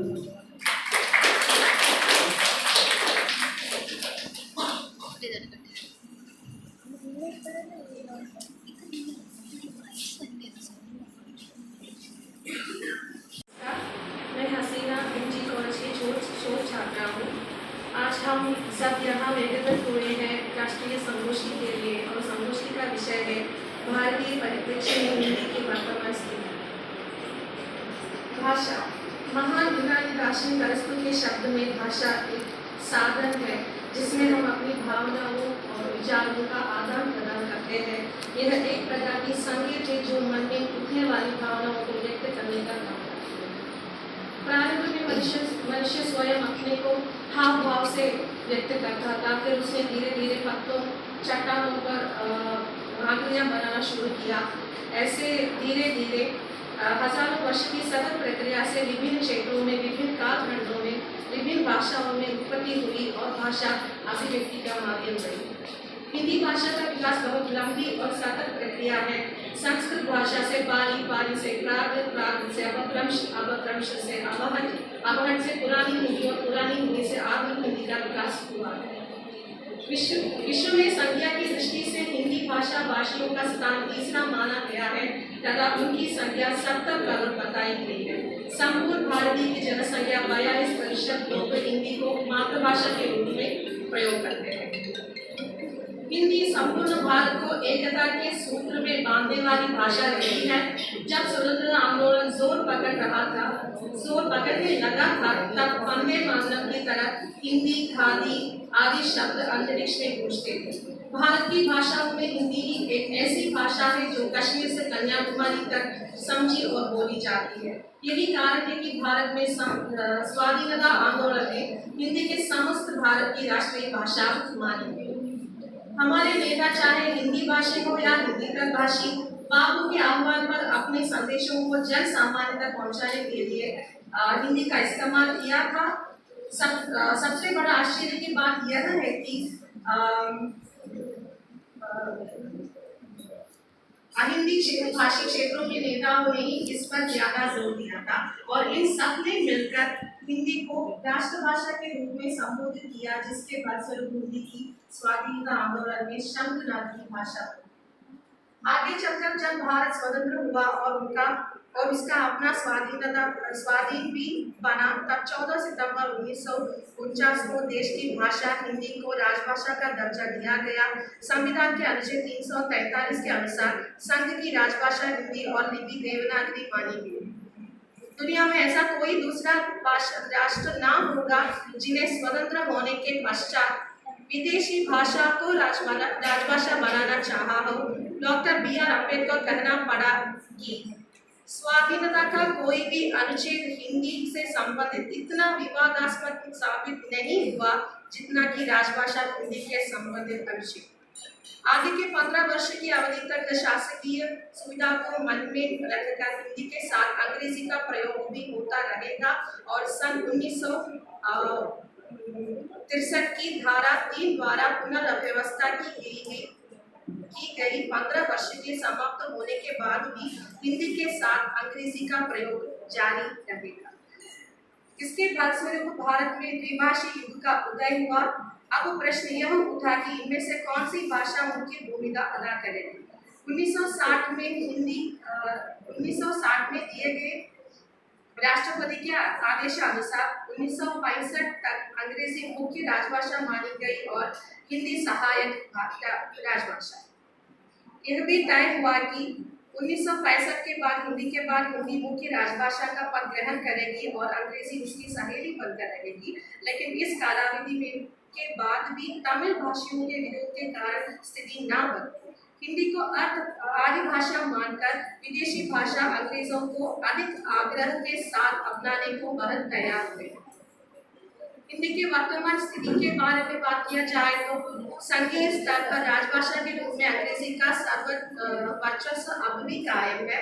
अंग्रेजी आज दक्षिण भाषा भाषियों के विरोध के कारण ही नहीं बल्कि प्रशासकों एवं समाज के उच्च वर्ग के अपने निहित स्वार्थ के कारण राजकाज के स्तर पर उच्च शिक्षा के स्तर पर छाई हुई है। गांधी जी ने अंग्रेजी के इस मोह से पीछा छुड़ाना स्वराज का अनिवार्य अंग माना था, किंतु देश की विडंबना है कि वह इस मोह को छूटने के बजाय दिन प्रतिदिन उसमें जकड़ता ही जा रहा है। हिंदी को न केवल राजनीतिक निर्णय के रूप में बल्कि आम जनता के भावनात्मक एवं बौद्धिक विकास की दृष्टि से हिंदी को संघ की राजभाषा के रूप में पूरे देश में सभी प्रादेशिक सरकारों द्वारा अंगीकार करना चाहिए। प्रत्येक 14 सितंबर को सरकारी कार्यालय में हिंदी दिवस सप्ताह पखवाड़ा आदि का आयोजन करते हैं, किंतु जितनी निष्ठा से हिंदी को अपनाने पर बल देना होता है, बल होना चाहिए, बल नहीं। दरअसल हर सरकारी कर्मचारी यदि अपने राष्ट्रीय एवं भाषाई बोध से गर्वित होकर कष्ट उठाकर भी हिंदी को अपनाने का संकल्प करते तो राजभाषा के रूप में हिंदी 100% व्यवहार संभव हो सकता है। स्वतंत्रता प्राप्ति के इतने साल होने के बावजूद भी हिंदी भाषा को जो संविधान द्वारा अधिकार दिए गए हैं, उन अधिकारों से हिंदी वंचित है। वह अधिकार आज भी नहीं मिले हैं। हमारे दुर्भाग्य यह है कि आज भी कार्यालयों में हिंदी की भाषा अंग्रेजी ही बनी हुई है। देश के कोने कोने में हिंदी पहुंच चुकी है और सारी दुनिया में हिंदी भाषा अपना पांव पसार चुकी है, फिर भी रोजगार की भाषा नहीं बन पाई। अभी भी भारत में उच्च शिक्षा और तकनीकी शिक्षा का माध्यम ज्यादातर अंग्रेजी ही रहता है। हिंदी भाषा की हालत आज ऐसी है कि इसके संपर्क में जागरूक होने के लिए विभिन्न संगोष्ठियां, समारोह और कार्यक्रमों का सहारा लेना पड़ता है। हालांकि इंटरनेट के बढ़ते इस्तेमाल ने हिंदी भाषा भविष्य के संबंध में भी नई राह दिखाई है। टीवी, रेडियो, इंटरनेट आदि पर हिंदी का बहुत प्रयोग हो रहा है। यह हिंदी है जिसके माध्यम से दूर दराज ग्रामीण क्षेत्रों में सूचनाएं पहुंचाई जाती है, विज्ञापन भी हिंदी में दिखाई जाती है। संचार माध्यमों में हिंदी का इतना अधिक प्रयोग हुआ है कि जिसमें हिंदी का भविष्य उज्जवल बना है। हिंदी भाषी फिल्मों में हिंदी का प्रचार प्रसार करने में सहायक सिद्ध हुई है। आज के युग में कंप्यूटर के द्वारा सूचना प्रौद्योगिकी के क्षेत्र में जो हुई है वह है यांत्रिकी और कंप्यूटर की नई भाषाई मांगों की पूरा करना। इन भाषाओं में हिंदी का भी अपना विशेष महत्व है। दूरसंचार के माध्यमों ने हिंदी के प्रचार प्रसार अपने महत्वपूर्ण योगदान दिया है। कंप्यूटर एवं इंटरनेट के परस्पर सहयोग से हिंदी भाषा का प्रसार तीव्र गति से होने की संभावनाएं बढ़ गई है। माइक्रोसॉफ्ट, गूगल, याहू आदि विदेशी कंपनियां अपनी वेबसाइट पर हिंदी भाषा को स्थान दे रही है। हिंदी वर्ड नेट पर हिंदी शब्दों का एक विशाल भंडार को विकसित किया गया है। हिंदी और कंप्यूटर को जोड़ने के काफी प्रयास किए जा रहे हैं, परंतु अभी भी हिंदी तकनीकी के दृष्टिकोण से परिपूर्ण से विकसित नहीं है। यानी कि इन क्षेत्रों में अभी युद्ध स्तर पर कार्य करने की आवश्यकता है, जिससे हिंदी का प्रचार प्रसार में वैश्विक रूप से महत्वपूर्ण वृद्धि की जा सकी है। हिंदी हमारी शान है, हमारी पहचान है और हमको सबको मिलकर हमारी शान और पहचान को हमेशा ऊंचा करने की कोशिश करना चाहिए। और हमें पता है कि हिंदी विश्व स्तर पर पहुंच गया है और उसे कायम रखना हम सबका कर्तव्य है। हिंदी के बिना भारतीयता का कोई अर्थ नहीं है। हिंदी के बारे में हमारे राष्ट्रपिता महात्मा गांधी के शब्दों में हृदय की कोई भाषा नहीं है, हृदय हृदय से बातचीत करता है और हिंदी हृदय की भाषा है। जय हिंद, जय हिंद।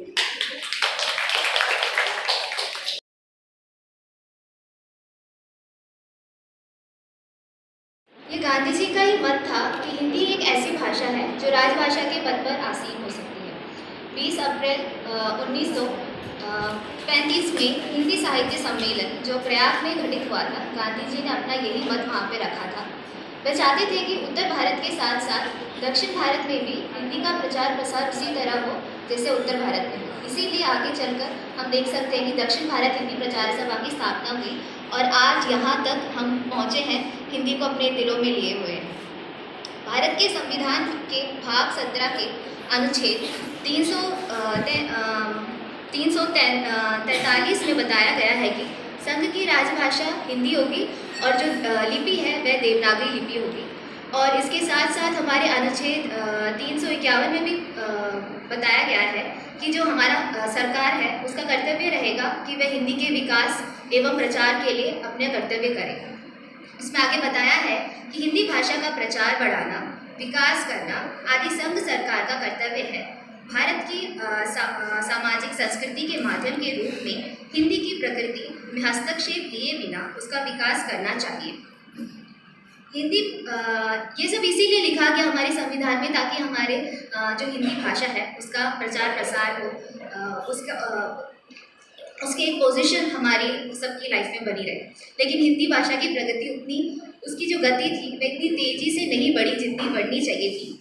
संविधान के लागू होने के 15 वर्ष के बाद भी हमारे सरकारी कार्यालयों में हिंदी को इस प्रकार ग्रहण नहीं किया गया। इसीलिए बाद में अंग्रेज़ी भी हिंदी के साथ साथ हमारे चलती रही, राजभाषा के रूप में चलती रही। इतना ही नहीं, ऐसी स्थिति सामने आई कि हम अपनी भाषा की हमारी जो हिंदी भाषा है उसे जीवित रखने के लिए आज हम देख सकते हैं, ताकि हम ये हिंदी भाषा भूलें ना, हम यहाँ पे हिंदी पखवाड़ा आदि समारोह का यहाँ पे आयोजन कर रहे हैं। ये क्यों कर रहे हैं? क्योंकि कहीं ना कहीं हम सभी के हृदय से जो हमारी जो ये भाषा है वह छूटती चली जा रही है। ये सब समारोह इसलिए किए जा रहे हैं ताकि हम याद रख सकें कि हिंदी भी हमारी संस्कृति का प्रतीक है, इसे हम भूल ना सकें। इतना ही नहीं, अगर हम आज देखें तो हमारी जो पीढ़ी है वह हिंदी से ज़्यादा अंग्रेज़ी को अपनी बोलचाल की भाषा के रूप में अपनाती है। अगर कोई अंग्रेज़ी बोलता है तो उसे विलायती बाबू कहा जाता है, कहकर चिढ़ाया जाता है, और अगर कोई हिंदी का उपयोग करता है तो उसे गाँव का गंवार कहा जाता है। तो हमारी जो मानसिक अवस्था है वो आज यहाँ तक पहुँच चुकी है। और इतना सब कुछ होने के बावजूद भी जो हमारा भारत सरकार है वो कई योजनाएं सामने ला रहा है। इस साल जो हमारा हिंदी विकास संस्थान दिल्ली द्वारा हिंदी ओलंपियाड का आयोजन किया जा रहा है, जो कि स्कूल के छात्रों के लिए है। वह उनका मकसद यही था कि वह हिंदी को समृद्ध करना, हिंदी भाषा के प्रति लोगों को प्रेरित करना और हिंदी के जरिए भारतीय संस्कृति को बढ़ावा देना, ये उनका मकसद था। आज पूरे विश्व में सबसे अधिक जनसंख्या पहले चीन की हुआ करती थी, अब भारत की हो गई है। तो हम कह सकते हैं कि सबसे ज़्यादा जो हिंदी का प्रयोग करोड़ों में हो रहा है। लेकिन डॉक्टर महीप सिंह के शब्दों में उन्होंने कहा है, कोई भी समृद्ध भाषा मात्र बोलने वाले लोगों की गिनती तक सीमित नहीं रहती, उसमें ज्ञान विज्ञान के साहित्य का सृजन कितना होता है, कितनी मात्रा में वह बहुआयामी शिक्षा का माध्यम है, सरकार तंत्र में उसकी कितनी महत्ता है और सामान्य जन से लेकर विशिष्ट स्तर के लोगों में वे विचार विमर्श और संवाद की कितनी प्रयुक्त भाषा है, यह बहुत महत्वपूर्ण बात है। तो ये हमें सोचना पड़ेगा। हिंदी में सृजनात्मक साहित्य का लेखन अवश्य रहा है, जैसा कि हम जानते हैं बहुत सारी कृतियाँ हिंदी में लिखी जा रही हैं, किंतु ज्ञान विज्ञान के क्षेत्रों में अधिक लेखन कार्य नहीं हुए हैं। यहाँ तक कि उच्च न्यायालयों में भी आज भी अंग्रेजी का प्रयोग किया जा रहा है, जिसमें बदलाव आना चाहिए। हिंदी बोलचाल की भाषा तो है, किंतु जैसे ही स्थिति विशिष्ट बन जाती है, अंग्रेजी उसे धकेलकर पीछे कर देती है। साहित्य अकादमी जैसे संस्थान जब कभी राष्ट्रीय स्तर पर कोई कार्यक्रम आयोजित करते हैं तो विचार विमर्श अवश्य होते हैं, तो अनायास ही कहीं ना कहीं अंग्रेजी आ जाती है, ऐसा डॉक्टर महीप सिंह ने कहा है। आज हम स्वयं शोध की छात्राएं हैं, लेकिन हम में से कितने हैं जो आपस में हिंदी का प्रयोग करते हैं, ये सोचने की बात है। लेकिन आज के इस आधुनिक युग में चैट जीपीटी एवं एआई जैसे कई खास इंटरनेट आए हैं, जिनके कारण हम अंग्रेजी के साथ साथ हिंदी भाषा का भी प्रयोग सीख सकते हैं। इसमें अगर इसका प्रयोग करें तो हमें आसानी हो रही है। लोग जैसे कि हम दक्षिण भारत से हैं, तो हमें अगर कोई भी शब्द या कुछ भी, हम सब आजकल गूगल पर ही निर्भर रहते हैं। तो ये एक अच्छी बात है आधुनिक युग में कि चैट जीपीटी जैसी चीज़ें आ रही हैं, जिसके कारण हिंदी भाषा का प्रयोग अधिक से अधिक लोग कर पा रहे हैं और सीख भी रहे हैं। वैसे दुनिया के 150 से ज़्यादा देशों में हिंदी बोली जाती है, 200 से अधिक विश्वविद्यालयों में हिंदी पढ़ाई भी जाती है। भारत के अलावा नेपाल, फिजी, पाकिस्तान, दक्षिण अफ्रीका, सिंगापुर, बांग्लादेश, जर्मनी आदि में भी हिंदी बोली जाती है। हिंदी बाजार की भाषा के तौर पर भी स्वीकृति हिंदी को अब मिल रही है। आखिर में मैं बस इतना कहना चाहूँगी कि जो हमारा भारतीय परिप्रेक्ष्य में हम देखें तो हिंदी विकास मुख तो है, अपनी सफलता की सीढ़ियाँ चलने भी लगी है, लेकिन सफ़र अभी काफ़ी दूर है। धन्यवाद। अगला एमजी कॉलेज से रोहिणी।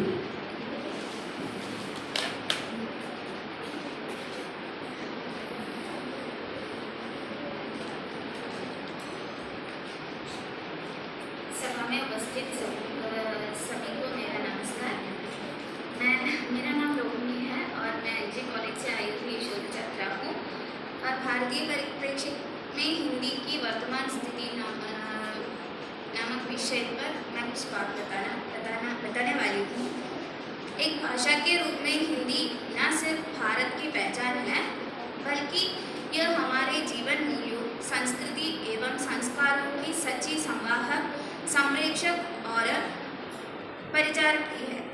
बहुत सरल, सहज और सुगम भाषा होने के साथ हिंदी विश्व की संभवतः सबसे वैज्ञानिक भाषा है, जिसे दुनिया भर में समझने, बोलने और चाहने वाले लोग बहुत बड़ी संख्या में मौजूद हैं। यह विश्व में तीसरी सबसे ज़्यादा बोली जाने वाली भाषा है, जो हमारे पारंपरिक ज्ञान, प्राचीन सभ्यता और आधुनिक प्रगति के बीच एक सेतु भी है। हिंदी भारत संघ की राजभाषा होने के साथ ही 11 राज्यों और 3 संघ शासित क्षेत्रों की भी प्रमुख राजभाषा है। संविधान की 8वीं अनुसूची में शामिल अन्य 21 भाषाओं के साथ हिंदी का एक विशेष स्थान रखा है। देश में तकनीकी और आर्थिक समृद्धि के साथ साथ अंग्रेजी पूरे देश पर हावी होती जा रही है। हिंदी देश की राजभाषा होने के बावजूद आज हर जगह अंग्रेजी का वर्चस्व कायम है। हिंदी जानते हुए भी लोग हिंदी में बोलने, पढ़ने या काम करने में हिचकने लगे हैं। इसीलिए सरकार का प्रयास यह है कि हिंदी के प्रचलन के लिए उचित माहौल तैयार की जा सके। राजभाषा हिंदी के विकास के लिए खास तौर से राजभाषा विभाग का गठन किया गया है। भारत सरकार का राजभाषा विभाग इस दिशा में प्रयासरत है कि केंद्र सरकार के अधीन कार्यालय में अधिक से अधिक कार्य हिंदी में ही हो। इसी कड़ी में राजभाषा विभाग द्वारा प्रत्येक वर्ष 14 सितंबर को हिंदी दिवस समारोह का आयोजन किया जाता है। 14 सितंबर 1949 का दिन स्वतंत्र भारत के इतिहास में बहुत महत्वपूर्ण है। इसी दिन संविधान सभा ने हिंदी को संघ की राजभाषा के रूप में स्वीकार किया था। इस निर्णय को महत्व देने के लिए और हिंदी के उपयोग को प्रचलित करने के लिए साल 1953 के उपरांत हर साल 14 सितंबर को हिंदी दिवस मनाया जाता है। 14 सितंबर 2017 को राजभाषा विभाग द्वारा नई दिल्ली के विज्ञान भवन में हिंदी दिवस समारोह का आयोजन किया गया। इस अवसर पर राष्ट्रपति रामनाथ कोविंद ने देश भर के विभिन्न मंत्रालयों, विभागों, कार्यालयों के प्रमुखों को राजभाषा कार्यान्वयन में उत्कृष्ट कार्य हेतु पुरस्कृत किया गया। इस अवसर पर उन्होंने कहा, हिंदी अनुवाद की नहीं बल्कि संवाद की भाषा है। किसी भी भाषा की तरह हिंदी की मौलिक सोच की भाषा है। मुझे इस बात की खुशी है कि आज सरकार के कर्मचारियों तथा नागरिकों को मौलिक पुस्तक लेखन के लिए पुरस्कार दिए गए हैं। हिंदी दिवस के मौके पर राजभाषा विभाग द्वारा सीटेक के सहयोग से तैयार किए गए learning Indian language with artificial intelligence, जो कि लीला नामक एक मोबाइल ऐप है, उसका लोकार्पण भी किया गया। इस ऐप से देश भर में विभिन्न भाषाओं के माध्यम से जनसामान्य को हिंदी सीखने में सुविधा और सरलता होगी तथा हिंदी भाषा को समझना, सीखना तथा कार्य करना संभव हो सकेगा। इस अवसर पर सरकारी विभागों में हिंदी की प्रतियोगिताएं भी आयोजित की जाती है।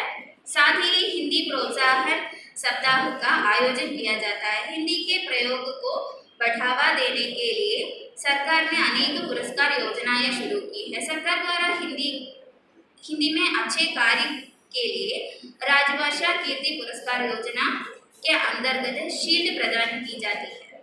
हिंदी में लेखन के लिए राजभाषा गौरव पुरस्कार का प्रावधान है।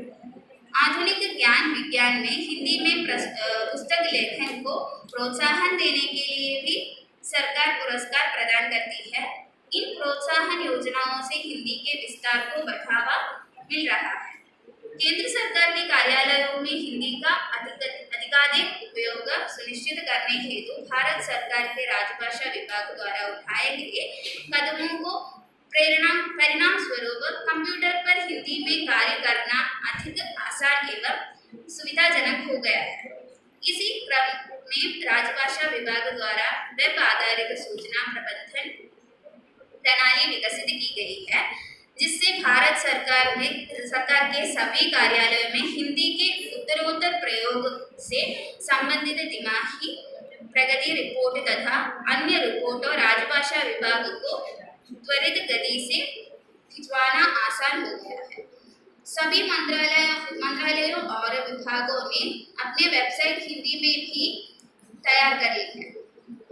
सरकार के विभिन्न मंत्रालयों एवं विभागों द्वारा संचालित एवं कल्याण की विभिन्न योजनाओं की जानकारी आम नागरिकों को हिंदी में मिलने से गरीब, पिछड़े और कमजोर वर्ग के लोग भी लाभान्वित होने हेतु देश की मुख्य धारा से जुड़ रहे हैं। देश की स्वतंत्रता से लेकर हिंदी ने कई महत्वपूर्ण उपलब्धियां प्राप्त की है। भारत सरकार द्वारा विकसित योजनाओं तथा नागरिक सेवाएं प्रदान करने में हिंदी के प्रयोग को बढ़ावा दिया जा रहा है। हिंदी तथा प्रांतीय भाषाओं के माध्यम से हम बेहतर जन सुविधाएं लोगों तक पहुंचा सकते हैं। इसके साथ ही विश्व मंत्रालय द्वारा विश्व हिंदी सम्मेलन और अन्य अंतर्राष्ट्रीय सम्मेलनों के माध्यम से हिंदी को अंतर्राष्ट्रीय स्तर पर लोकप्रिय बनाने का कार्य किया जा रहा है। इसके अलावा प्रत्येक वर्ष सरकार द्वारा प्रवासी भारतीय दिवस मनाया जाता है, जिसमें विश्व भर में रहने वाले प्रवासी भारतीय भाग लेते हैं। विदेशों में रहे प्रवासी भारतीयों की उपलब्धियों के सम्मान में आयोजित इस कार्यक्रम से भारतीय मूल्यों का विश्व में और अधिक विस्तार हो रहा है। विश्व भर में करोड़ों की संख्या में भारतीय समुदाय को लोग एक संपर्क भाषा के रूप में हिंदी का इस्तेमाल कर रहे हैं। इससे अंतर्राष्ट्रीय स्तर पर हिंदी को एक नई पहचान मिली है। यूनेस्को की 7 भाषाओं में हिंदी को भी मान्यता मिली है। भारतीय विचार और संस्कृति का वाहक होने का श्रेय हिंदी को ही जाता है। आज संयुक्त राष्ट्र जैसी संस्थाओं में भी हिंदी की गूंज सुनाई देने लगी है। पिछले वर्ष सितंबर माह में हमारे प्रधानमंत्री द्वारा संयुक्त राष्ट्र महासभा में हिंदी में ही अभिभाषण दिया गया था। विश्व हिंदी सचिवालय विदेशों में हिंदी का प्रचार प्रसार करने और संयुक्त राष्ट्र में हिंदी को आधिकारिक भाषा बनाने के लिए कार्यरत है। उम्मीद है कि हिंदी को शीघ्र ही संयुक्त राष्ट्र की आधिकारिक भाषा का दर्जा भी प्राप्त हो सके। आज आम आदमी की भाषा के रूप में देश की एकता का सूत्र है। सभी भारतीय भाषाओं की बड़ी बहन होने के नाते हिंदी विभिन्न भाषाओं के उपयोगी और प्रचलित शब्दों को अपने में समाहित करने सही मायने में भारत की संपर्क भाषा होने की भूमिका निभा रही है। हिंदी जन आंदोलनों की भी भाषा रही है। हिंदी के महत्व को गुरुदेव रविंद्रनाथ टैगोर ने बड़े सुंदर रूप से प्रस्तुत किया था। उन्होंने कहा था, भारतीय भाषाएं नदियां हैं और हिंदी महानदी। हिंदी के इसी महत्व को देखते हुए तकनीकी कंपनियों इस भाषा को बढ़ावा देने को कोशिश कर रही है। यह खुशी की बात है कि सूचना प्रौद्योगिकी में हिंदी का इस्तेमाल बढ़ रहा है। आज वैश्वीकरण के दौर में हिंदी विश्व स्तर पर एक प्रभावशाली भाषा बनकर उभरी है। आज पूरी दुनिया में 175 से अधिक विश्वविद्यालयों में हिंदी भाषा पढ़ाई जा रही है। ज्ञान विज्ञान की पुस्तकें बड़े पैमाने पर हिंदी में लिखी जा रही है। सोशल मीडिया और संचार माध्यमों में हिंदी का प्रयोग निरंतर बढ़ रहा है। भाषा का विकास उसके साहित्य पर निर्भर करता है। आज के तकनीकी के युग में विज्ञान और इंजीनियरिंग के क्षेत्र में भी हिंदी में काम को बढ़ावा देना चाहिए ताकि देश की प्रगति में ग्रामीण जनसंख्या सहित सबकी भागीदारी सुनिश्चित हो सके। इसके लिए यह अनिवार्य है कि हिंदी और अन्य भारतीय भाषाओं में तकनीकी ज्ञान से संबंधित साहित्य का सरल अनुवाद किया जाए। इसके लिए राजभाषा विभाग ने सरल हिंदी शब्दावली भी तैयार की है। राजभाषा विभाग द्वारा राष्ट्रीय ज्ञान विज्ञान मौलिक पुस्तक लेखन योजना के द्वारा हिंदी में ज्ञान विज्ञान की पुस्तकों के लेखन को बढ़ावा दिया जा रहा है। इससे हमारे विद्यार्थियों को ज्ञान विज्ञान संबंधी पुस्तकें हिंदी में उपलब्ध होगी। हिंदी भाषा के माध्यम से शिक्षित युवाओं को रोजगार के अधिक अवसर उपलब्ध हो सके। इस दिशा में निरंतर प्रयास भी वह करती आ रही है। भाषा वही जीवित रहती है जिसका प्रयोग जनता करती है। भारत में लोगों के बीच संवाद का सबसे बेहतर माध्यम हिंदी ही है, इसीलिए इसको एक दूसरे में प्रचारित करना चाहिए। हिंदी भाषा के प्रसार से पूरे देश में एकता की भावना और मजबूत होगी। धन्यवाद।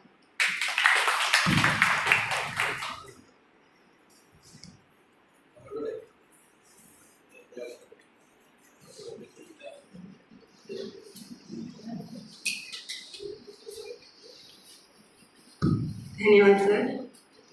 अगला प्रपत्र प्रस्तुति विमेंस कॉलेज से अभिजिता।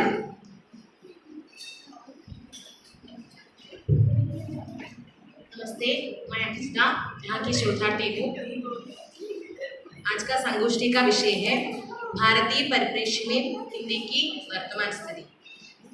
भारत में हिंदी भाषा की वर्तमान स्थिति एक महत्वपूर्ण विषय है।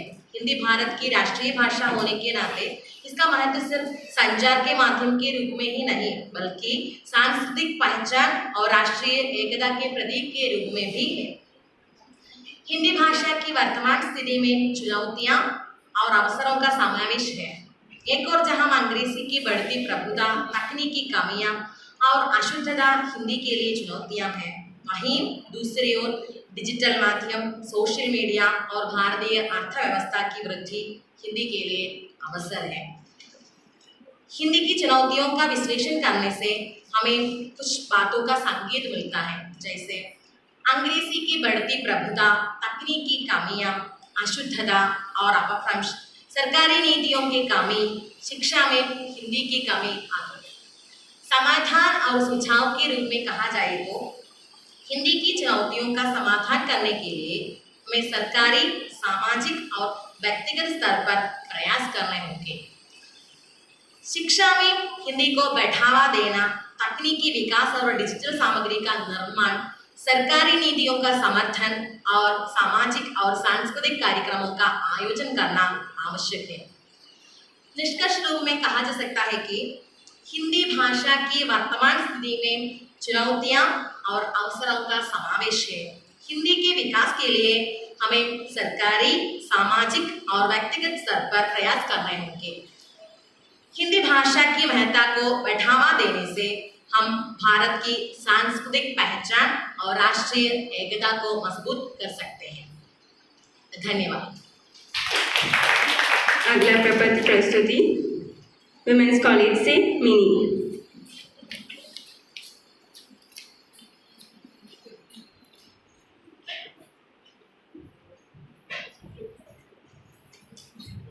सभागार में मौजूद सबको मेरा नमस्कार। मेरा विषय है हिंदी की दशा आधुनिक नव माध्यमों के संदर्भ में। हम सबको मालूम है कि मीडिया एक तकनीक है जिसका एकमात्र उद्देश्य है कि बड़े पैमाने पर दर्शकों तक संदेश पहुंचाया जाए। मीडिया आम जनता तक समाचार पहुंचने के लिए एक प्राथमिक साधन माना जाता है। मुख्य तौर पर मीडिया दो प्रकार होते हैं।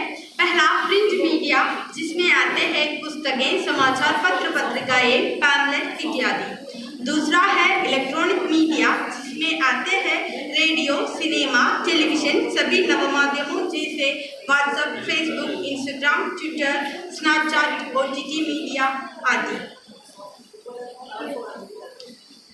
आज प्रिंट मीडिया इलेक्ट्रॉनिक मीडिया में लयन होकर प्रिंट इलेक्ट्रॉनिक मीडिया बन चुका है, क्योंकि आज के ज़माने में हम प्रिंट मीडिया का भी उपयोग इलेक्ट्रॉनिक मीडिया के जरिए कर रहे हैं। कुछ समय पहले तक हम पढ़ाई के कुछ घंटों तक तो मोबाइल फ़ोन बंद रहते थे, लेकिन 2019 के कोरोना महामारी ने जब सबको घर बंद रहने पर मजबूर किया तो यही मोबाइल फ़ोन अध्ययन काम व मनोरंजन का सबसे सहायक बना। आज हर छोटी बड़ी चीज़ के लिए गूगल और विकिपीडिया का इस्तेमाल करना हमारी दिनचर्या बन चुकी है। अब गूगल करना, ट्वीट करना का पर्याय के रूप में प्रचलित हो रही है। सन 1980 के बाद मीडिया का विकास हुआ। इसके बाद वैश्विक बाजार का आरंभ हुआ। इसके पहले आम आदमी तक पहुंचना का माध्यम पत्र, टेलीग्राम, टेलीफोन, नाटक, तमाशा, उत्सव आदि परंपरागत जनसंचार माध्यम हुआ करते थे। इसमें समाचार पत्र, पत्रिकाएं, रेडियो, टेलीविजन आदि भी समाविष्ट हो गए। किंतु 1980 के बाद computer, internet, mobile, fax, email आदि नव इलेक्ट्रॉनिक माध्यमों का विकास हुआ। वैश्वीकरण की प्रक्रिया ने ग्रंथ प्रकाशन, गीतों के निर्माण एवं फिल्मों के द्वारा युवकों की मानसिकता बदल डाली।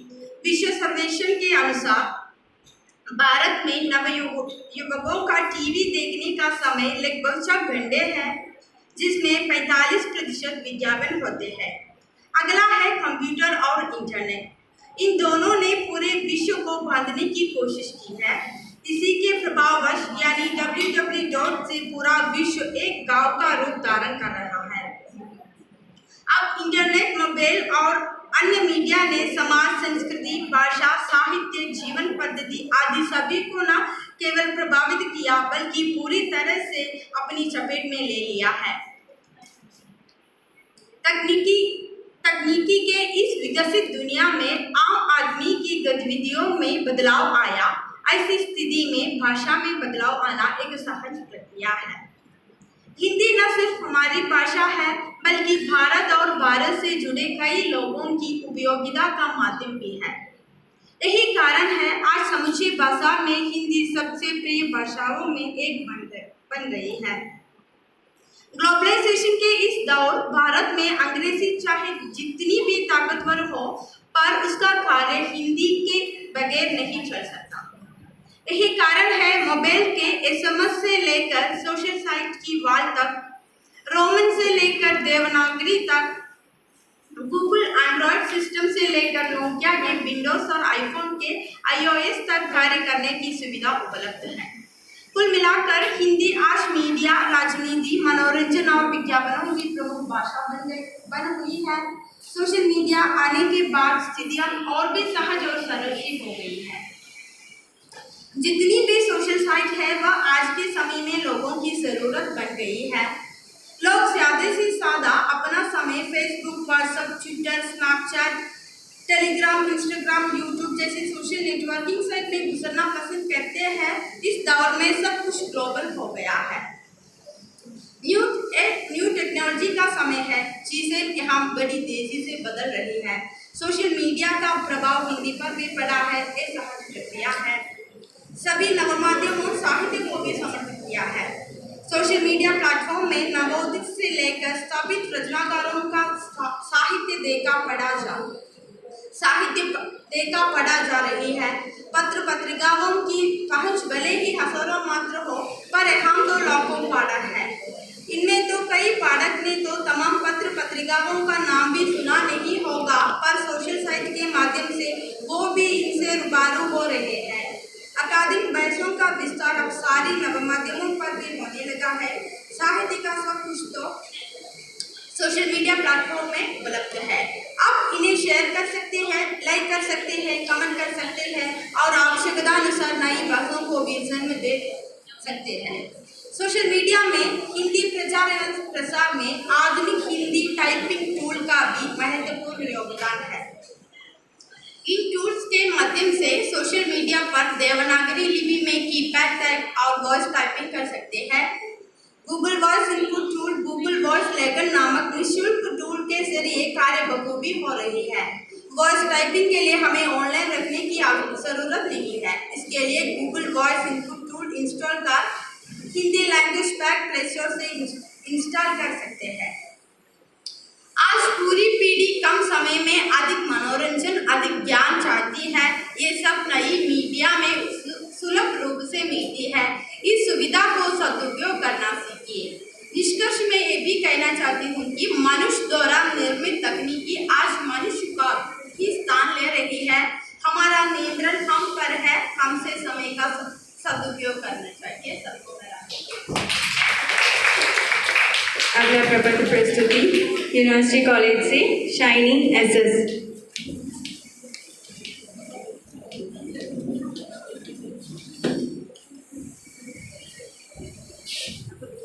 मंच पर उपस्थित सभी को मेरा नमस्कार। मैं शाइनी एसएस यूनिवर्सिटी कॉलेज के शोध छात्रा हूँ। संगोष्ठी का विषय है भारतीय परिप्रेक्ष्य में हिंदी भाषा की वर्तमान स्थिति। जैसे कि हम जानते हैं भाषा जो है हमारे भाव को आदान प्रदान करने की माध्यम है, लेकिन माध्यम के आगे भाषा हमारी आत्मरक्षा की चीज़ है। भारत में विविध भाषाएं बोली जाती है, उसकी उपभाषाएं भी है, लेकिन सबसे अधिक बोली जाने वाली भाषा हमारी हिंदी ही है। हिंदी एक समृद्ध साहित्य एवं सांस्कृतिक परंपरा की वाहिनी है जो हमारे प्राचीन एवं सर्वभाषा जननी संस्कृति की पुत्री एवं उत्तराधिकारी है।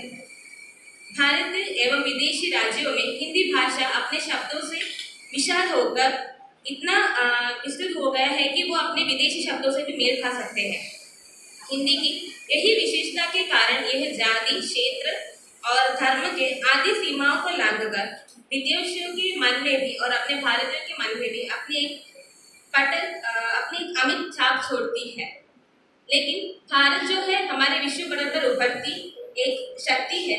भारत की आर्थिक, तकनीक और साहित्यिक सीमाओं का क्षमताओं के यही कारण से यह अंतर्राष्ट्रीय खिलाड़ी बना दिया है।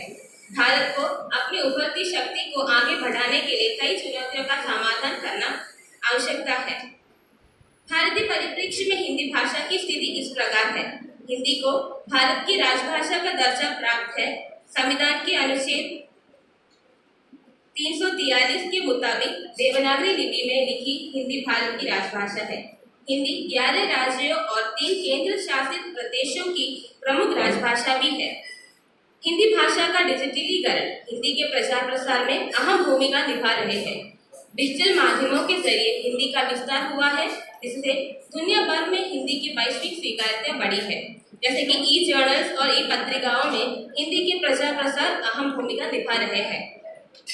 कंप्यूटर पर हिंदी भाषा के कई सॉफ्टवेयर मौजूद हैं, जिसकी मदद से काम आसानी किया जा सकता है। जैसे कि मोबाइल फोन में अभी AI एवं ChatGPT मौजूद है।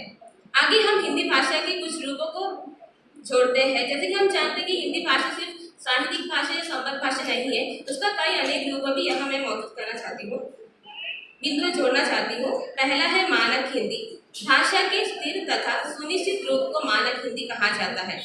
केंद्रीय हिंदी निर्देशालय ने हिंदी वर्णमाला और हिंदी वर्तनी का मानकीकरण किया है, जो इसे जटिलता से सरलता की ओर ले जाता है।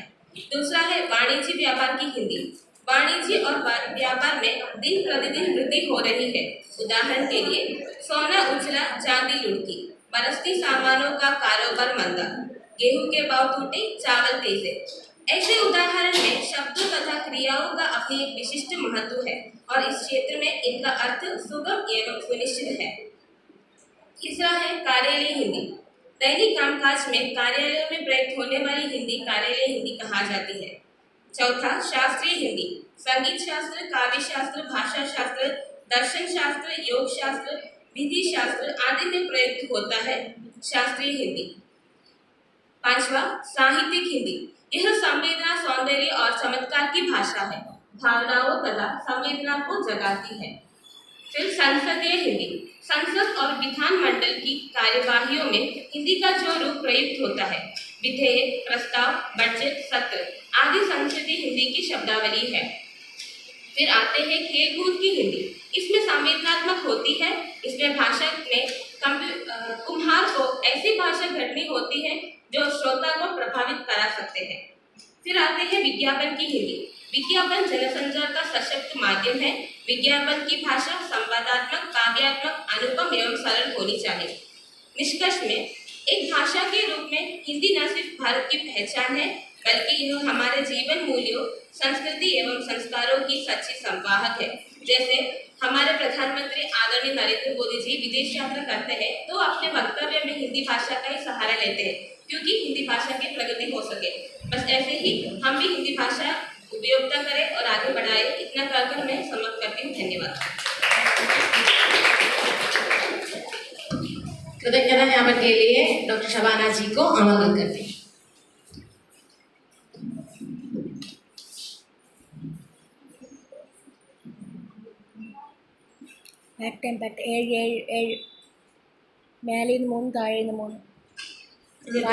के पहले यहाँ पर जो कुछ भी परिचय प्रस्तुत की गई है उसके बारे में चंद शब्द बोलने को कहा है।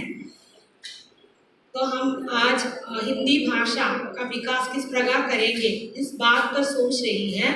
यहाँ पर बहुत सारे मुद्दे आप लोगों ने बताए हैं। ये का ज़माना है, फिर भी जो भाषा जो है मानव द्वारा प्रयोग पर ही वो सफल हो जाएगा, यही मेरा विचार है।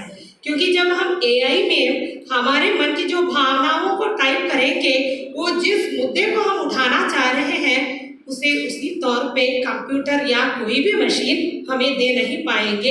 ये तो साहित्य की ही विशेषता है, भाषा की ही विशेषता है।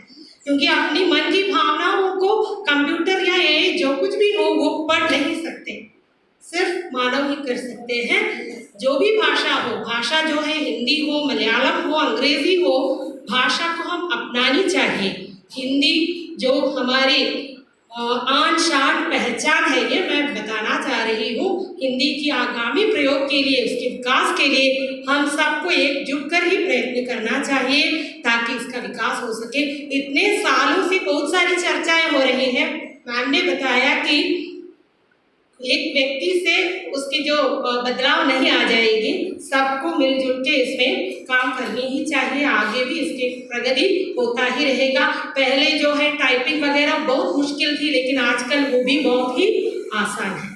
जो आगे मैं अपने कर्तव्य की ओर फिर भी एक बात मैं और जोड़नी चाह रही हूँ कि जो शोध छात्राओं के लिए या अन्य छात्राओं के लिए ऐसे एक माहौल, ऐसे एक मंच आपको दिया जा रहा है, वहाँ पर आप अपने वक्तव्य दे सके, इस प्रकार आपकी भाषा सुधर सके।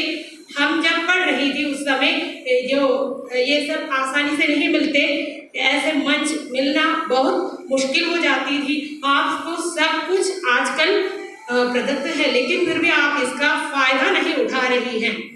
तो आपको फायदा उठाने से ही आपकी भाषा सुधर जाएगी, आपकी जो स्टेज फियर कम हो जाएगी, आप अच्छे ढंग से ओपन डिफेंस में बात रख सकती हैं। और जो MA के छात्र छात्राएं हैं और अन्य छात्र छात्राएं हैं, आप जब मौखिकी, मुक्त मौखिकी में बैठेगी, तब आपके मन में बहुत सारी जो डर होती है, ये डर सब कुछ मिटा देने के लिए ऐसे जो मंच का इस्तेमाल आपको करनी चाहिए, इसका सदुपयोग आप लोग कर लीजिए।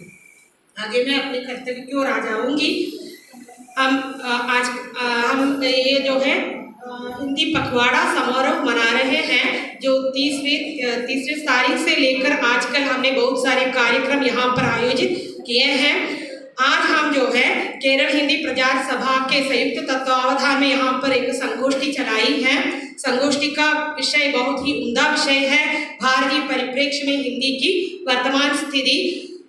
इस संगोष्ठी के उद्घाटक रहे थे केरल हिंदी प्रचार सभा के सचिव मधु जी। उसके प्रति मैं विभाग की तरफ से अपनी तरफ से आभार प्रकट करना चाहूँगी। और इसमें बीज वक्ता के रूप में यहाँ पर पधारी है डॉक्टर अनामिका अनुजी। इंजी करे नाम की एक कविता उन्होंने लिखी थी, उसके माध्यम से पूरे भारत में इंजी करे बहुत ही फेमस हो गई है।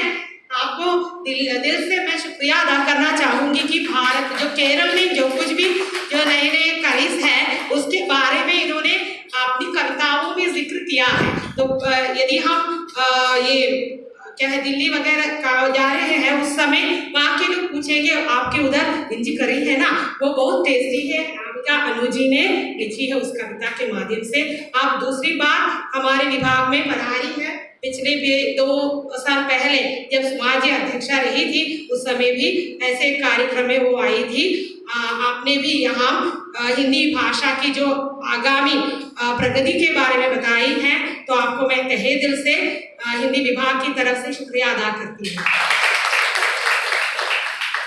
तो हमारे प्रिंसिपल महोदया इस सत्र की अध्यक्षा रही थी। उन्होंने पिछले दिन जिक्र किया था कि उनकी मौजूदगी में ये पुस्तक का विमोचन हो सके, क्योंकि जो बिंदु वलसार जी उस समय विभागाध्यक्षा रही थी। जब हम ये ऑनलाइन व्याख्यान माला चलाई थी, मैंने उनसे भी गुजारिश की कि इधर आकर के उस पुस्तक को पुस्तक विमोचन में शामिल हो जाए, लेकिन वो आ नहीं पाई। उन्होंने ही बताया प्रिंसिपल के करकमलों से उसको स्वीकृति हो जाए, इसलिए मैंने पिछले दिन अनिला जी से बताई थी, वो भी इस मंच पर आ गई। हमारे हर कार्यक्रम में उन्होंने हमेशा हमारे साथ रही थी, तो अनिला जी के प्रति भी मैं आभार प्रकट करती हूँ। और आशीर्वचन के लिए यहाँ पर पधारे थे गॉडविन एसकेजे IQAC संयोजक है, तो उनके प्रति भी मैं आभार प्रकट करती हूँ। और तो आज मुझे ये कृतज्ञता ज्ञापन करने वाली थी लक्ष्मी जी, लेकिन किसी कारणवश वो आ नहीं पाई, इसलिए मुझे ये काम सौंप दिया गया था।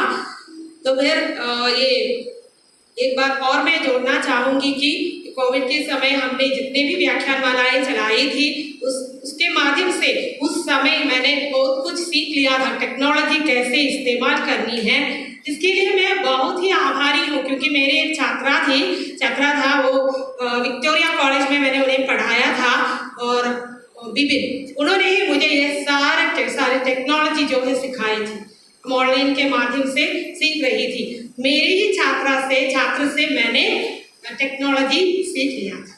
तो सुमा जी का भी मैं आभारी हूँ, क्योंकि उन्होंने अच्छे ढंग से उसका संचालन किया है। तो ऐसे एक माहौल पर मैं सबके प्रति आभार प्रकट करना चाहूँगी, और यहाँ पर जितने भी बच्चे मौजूद हैं उन सभी के प्रति मैं आभारी हूँ, और शोध छात्राएँ हैं इसकी जो संचालन वो कर रहे थे उनके प्रति भी मैं आभारी हूँ। सबको एक बार फिर से शुक्रिया अदा करती हुई विराम लेती हूँ। जय हिंद, जय हिंदी।